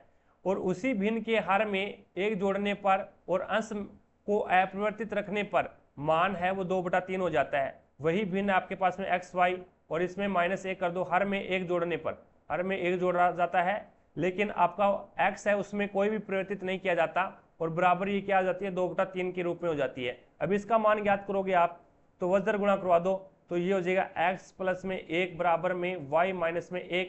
तो यहाँ पे x को बराबर से दूसरी साइड में लेके आओ तो x माइनस में y और इसको दूसरी साइड में लेके जाओ तो माइनस का 2 हो जाएगा, ये समीकरण नंबर 1 बन गई। इसी प्रकार से यहाँ से देख लो, वज्र गुणा करवाओगे तो ये हो जाएगा आपके पास में 3x और बराबर में 2y प्लस में 2 हो जाएगा। अब ये y इधर लेके आ जाओ, y को इधर लेके आओगे तो ये कितना हो जाएगा भाई, 3x माइनस में 2y बराबर में 2, बराबर में 2, समीकरण नंबर 2। अब इसमें से एक बराबर कर लो, आप एक बराबर करोगे तो इसको x को बराबर कर लो, तो समीकरण नंबर 1 को 3 से गुणा कर दूंगा मैं, तो ये हो जाएगा 3x माइनस में 3y और बराबर में माइनस का 6। अब समीकरण नंबर 1 से समीकरण नंबर 2 को घटा दो, तो ये हो जाएगा आपका 3x और माइनस में 2y और बराबर में ये आपके पास में हो जाएगा 2, माइनस का कितना हो जाएगा भाई, 2 हो जाएगा। अब ये प्लस का है, माइनस का है, ये माइनस का हो जाएगा, ये प्लस का हो जाएगा और ये प्लस का हो जाएगा, तो ये कैंसिल हो गया। और यहाँ पे माइनस का कितना बचेगा अभी, y बचेगा और बराबर में यहाँ पे माइनस का कितना बचेगा, माइनस का 4 बचेगा। तो माइनस से माइनस कैंसिल कर दो भाई, ठीक है। तो y का मान आपके पास में कितना आ गया, 4 आ गया। y का मान 4 आ गया तो y का मान है वो यहाँ पे रख दो, यहाँ पे रखोगे तो ये जो x और माइनस का 4 बराबर में माइनस का 2, तो ये इधर जाएगा तो x बराबर क्या आ जाएगा, ये प्लस का 4 हो जाएगा, तो ये आपके पास में प्लस का 2 बच जाएगा भाई। x का मान 2 आ गया और y का मान आपके पास में कितना आ गया भाई, 4 आ गया। तो इसने पूछा क्या है, तो मूल भिन्न पूछी है, मूल भिन्न पूछी है, तो आपके पास में मूल भिन्न तो ये नहीं आ रही भाई, हमने जोड़ घटाव में कहीं ना कहीं गलती कर दी भाई। इसने देखो भी s के अंदर एक जोड़ा है और हर के अंदर एक हटा दिया, कोई दिक्कत नहीं है। तो भिन्न का मान 1 आ गया, बराबर 1 रख दिया भी, बराबर क्या रख दिया, 1 रख दिया। अब वज्र गुणा करवा दिया तो x प्लस ये इधर लेके आए y को और इसको इधर लेके गए तो x माइनस वाई माइनस का 2 हो जाएगा, कोई दिक्कत नहीं है। और उसके बाद में यहाँ से इसको करेंगे तो यानी हर में, उसी भिन्न के हर में एक जोड़ने और अंश को अपरिवर्तित छोड़ने पर, अपरिवर्तित छोड़ने पर उसका मान है वो 2/3 हो जाता है। अपरिवर्तित छोड़ने पर उसका मान 2/3 हो जाता है, तो ये हो जाएगा 2x 2y प्लस में 2 और ये 3y 3x हो जाएगा, इधर लेके आएंगे तो ये माइनस का हो जाएगा और ये आपका 2 है ही। अब इसको माइनस करेंगे, ये माइनस का हो जाएगा, ये प्लस का हो जाएगा, यहाँ पे y बच गया और ये आपका माइनस का 4 बचेगा भी, माइनस का 4 बचेगा, तो ये y का मान है वो 4 आ गया अभी आपका। अब देखो भी यहाँ पे अपन ने गलती कर दी, एक गलती क्या की है, ये प्लस का 2 है, ये क्या है, यहाँ पे समीकरण नंबर 2 है उसमें प्लस का 2 है और हमने यहाँ पे क्या कर रखा है, माइनस का 2 कर रखा है, तो ये आपका माइनस का हो जाएगा और ये माइनस का होगा तो ये माइनस का आपके पास में कितना आ जाएगा, 8 आ जाएगा। माइनस का आपके पास में कितना आएगा भाई, 8 आ जाएगा, क्योंकि माइनस का 2 और माइनस का 2 और ये माइनस का 6 है तो माइनस का 8 आ जाएगा। अब y का मान आपके पास में कितना आ गया, 8 आ गया, y का मान यहाँ पे 8 आ गया अभी आपके पास में, y का मान 4 नहीं आएगा, 8 आएगा, ठीक है।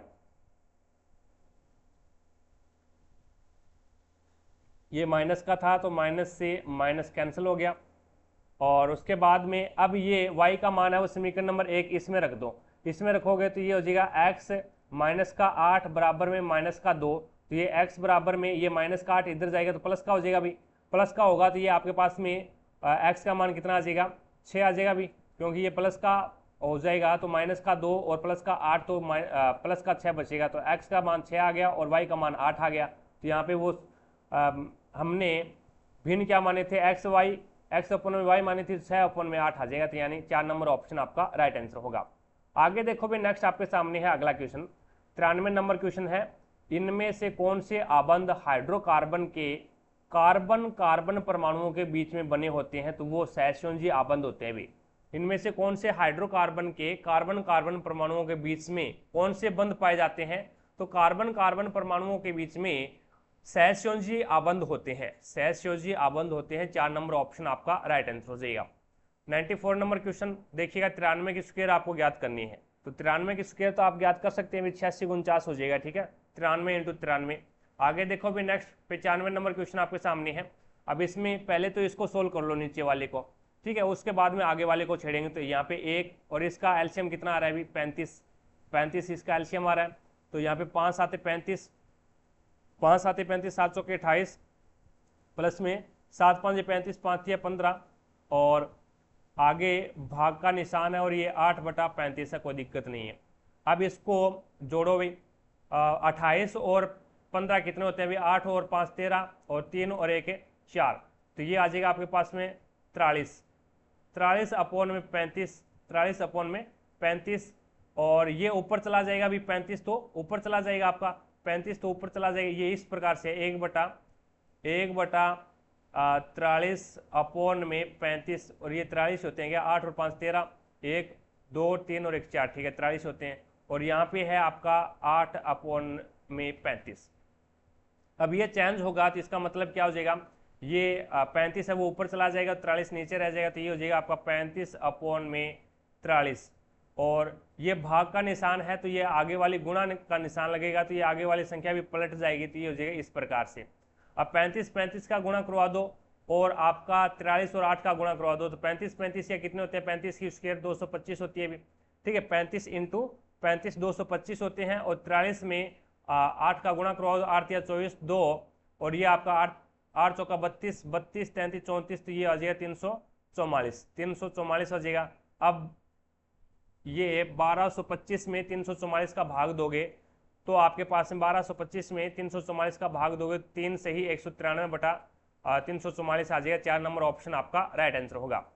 आगे देखो भी नेक्स्ट आपके सामने है 96 नंबर क्वेश्चन। भारत में ईसाई धर्म लाने वाला पहला व्यक्ति कौन था, तो वो सेंट थॉमस है, वो आपका राइट आंसर हो जाएगा यहाँ पे। 97 नंबर क्वेश्चन देखो भी, 97 नंबर क्वेश्चन में इसमें बोला गया है भी कितने स्कूल कॉलेज और यूनिवर्सिटी लेकिन गुरुकुल नहीं है, तो गुरुकुल यानी ये त्रिभुज वाला नहीं आना चाहिए, ये त्रिभुज वाला है वो नहीं आना चाहिए। स्कूल होना चाहिए, कॉलेज भी होना चाहिए, यूनिवर्सिटी भी होना चाहिए, तीनों के अंदर है वो 22 कॉमन आ रहा है, तीनों के अंदर 22 कॉमन आ रहा है, तो आपका राइट आंसर क्या होगा 22, 4 नंबर ऑप्शन हो जाएगा। आगे देखो भी नेक्स्ट 98 नंबर क्वेश्चन आपके सामने है। लाल हरे पीले गुलाबी नीले नारंगी रंग के 6 डिब्बे एक के ऊपर एक करके लंबवत पैटर्न में रखे गए हैं, और लेकिन उसका इसी क्रम में होना आवश्यक नहीं है। लाल डिब्बा नीचे से किसी विषम संख्या वाले स्थान पर है, तो नीचे से यानी एक, यहाँ पे इसको स्थान देख लेते हैं अभी, 1 2 3 4 5 6 और ये 7, टोटल 6 ही है अभी, ठीक है। अब लाल डिब्बा है वो नीचे से किसी विषम संख्या के स्थान पर है, लेकिन यह 5वें स्थान पर नहीं है। लाल डिब्बा है वो 5वें स्थान पर नहीं है, तो इसका मतलब क्या है, या तो वो 3 पे होगा या वो 1 के ऊपर होगा, यहाँ पे 3 या फिर 1 के ऊपर होगा, ठीक है कोई दिक्कत नहीं है। यहाँ पे रेड आ सकता है और यहाँ पे भी रेड आ सकता है। अब आगे देखो भी, लाल डिब्बे को पीले डिब्बे के ठीक ऊपर रखा गया है। लाल डिब्बा है ना, उसको पीले डिब्बे के ठीक ऊपर रखा गया, तो कहने का मतलब 1 के ऊपर तो वो आ ही नहीं सकता, तो वो 3 के ऊपर आएगा, और येलो यानी पीला, तो उसके नीचे पीला आ जाएगा भी। ये बोला इसने लाल डिब्बा है, लाल डिब्बे को पीले डिब्बे के ठीक ऊपर रखा गया है। पीले डिब्बे को नारंगी डिब्बे के बीच, पीले डिब्बे और नारंगी डिब्बे के बीच केवल 2 है, तो केवल 2 डिब्बे हैं, तो एक तो ये हो जाएगा और एक ये हो जाएगा, तो यहाँ पे एन से नारंगी आ जाएगा भी, ठीक है एन से नारंगी हो जाएगा, कोई दिक्कत नहीं है। और नीले डिब्बे और गुलाबी डिब्बे के बीच में 2 डिब्बे हैं, नीला डिब्बा और गुलाबी डिब्बा। अब यहाँ पे नीला डिब्बा और गुलाबी डिब्बे के बीच में 2 डिब्बे रखे गए हैं, और नीले डिब्बे को हरे डिब्बे के, नीला डिब्बा है वो उसको हरे डिब्बे के, नीले डिब्बे और हरे डिब्बे के बीच में केवल 1 डिब्बा रखा गया है। तो अगर मैं यहाँ पे हरा रख दूं, एच यानी हरा, और यानी ये हरा डिब्बा ऊपर ही ऊपर रख दूं, हरा डिब्बा और नीला डिब्बा, तो नीला डिब्बा यहाँ पे रख दूं भी, हरे डिब्बे, नीले डिब्बे और हरे डिब्बे के बीच में ये यहाँ पे नारंगी है भी, ये नारंगी है, और ये यहाँ पे नीला हो जाएगा भी, यहाँ पे नीला आ जाएगा, ठीक है। हरा डिब्बा और नीले डिब्बे के बीच में 1 डिब्बा रखा गया है। अब उसने क्या बोला है, पहले वाला देखो भी, नीले डिब्बे और गुलाबी डिब्बे के बीच में 2 डिब्बे हैं, तो यहाँ पे गुलाबी आ जाएगा नीचे नीचे, गुलाबी और नीले के बीच में 2 डिब्बे है, कोई दिक्कत नहीं है, रेड और येलो है। अब ऊपर से तीसरे पर कौन सा रंग का डिब्बा है, तो ऊपर से तीसरे पर नीले रंग का डिब्बा आ जाएगा, तो यहाँ पे आपका राइट आंसर होगा 4 नंबर ऑप्शन। आगे देखो भी नेक्स्ट 99 नंबर क्वेश्चन है। लार एमाइलेज जिसे टाइलिन भी बोलते हैं के पाचन में मदद करता है, तो ये स्टार्च का पाचन करता है किस रूप में, माल्टोज के रूप में, स्टार्च को माल्टोज में बदलता है, और ये अपने लार के अंदर पाया जाता है। टाइलिन एंजाइम को ही लार एमाइलेज बोला जाता है, तो यहाँ पे आपका राइट आंसर क्या होगा, स्टार्च को चेंज करता है, ये स्टार्च के पाचन में मदद करता है, माल्टोज में चेंज करता है। आगे देखो भी 100 नंबर क्वेश्चन आपके सामने है। महात्मा गांधी अंतर्राष्ट्रीय हिंदी विश्वविद्यालय कहाँ स्थित है, तो ये वर्धा के अंदर है, 4 नंबर ऑप्शन है वो आपका राइट आंसर होगा। तो इस प्रकार से हमने एक पेपर और कंप्लीट किया है। आई होप आपको प्रत्येक क्वेश्चन इजीली तरीके से समझ में आया होगा भी। अगर फिर भी कोई भी क्वेश्चंस में आपको डाउट लगती है तो मुझे कमेंट सेक्शन में कमेंट करके जरूर बताएं, भी आपकी डाउट को क्लियर किया जाएगा। क्लास आपको कैसी लगी है कमेंट सेक्शन में कमेंट करके बताएं। अच्छी लगी है तो दिल से लाइक, ज़्यादा से ज़्यादा शेयर करें। नेक्स्ट जो हमारी क्लास रहेगी वो रहेगी 16 सितंबर 2022 को पहली पारी का जो पेपर था उस पेपर को नेक्स्ट क्लास में लेके आएंगे। तो आज की क्लास कैसी लगी है, और चैनल पर अगर आप नए हैं तो चैनल को सब्सक्राइब करें, पास में लगे बेल आइकन को जरूर दबाएं ताकि अपन जैसे ही नेक्स्ट वीडियो डालें तो उसका नोटिफिकेशन सबसे पहले आपके पास पहुंचे और आप तुरंत उसका लाभ उठा सको। ज़्यादा से ज़्यादा वीडियो को लाइक करना और ज़्यादा से ज़्यादा शेयर करना ताकि हमारा भी मोटिवेशन बना रहे और अन्य दोस्तों को पता लगे कि रेलवे ग्रुप डी में किस लेवल के क्वेश्चन आते हैं और उसे कैसे सोल्व करते हैं। तो आज की क्लास में इतना ही, मिलेंगे अपन नेक्स्ट क्लास में। तब तक के लिए जय हिंद, जय भारत।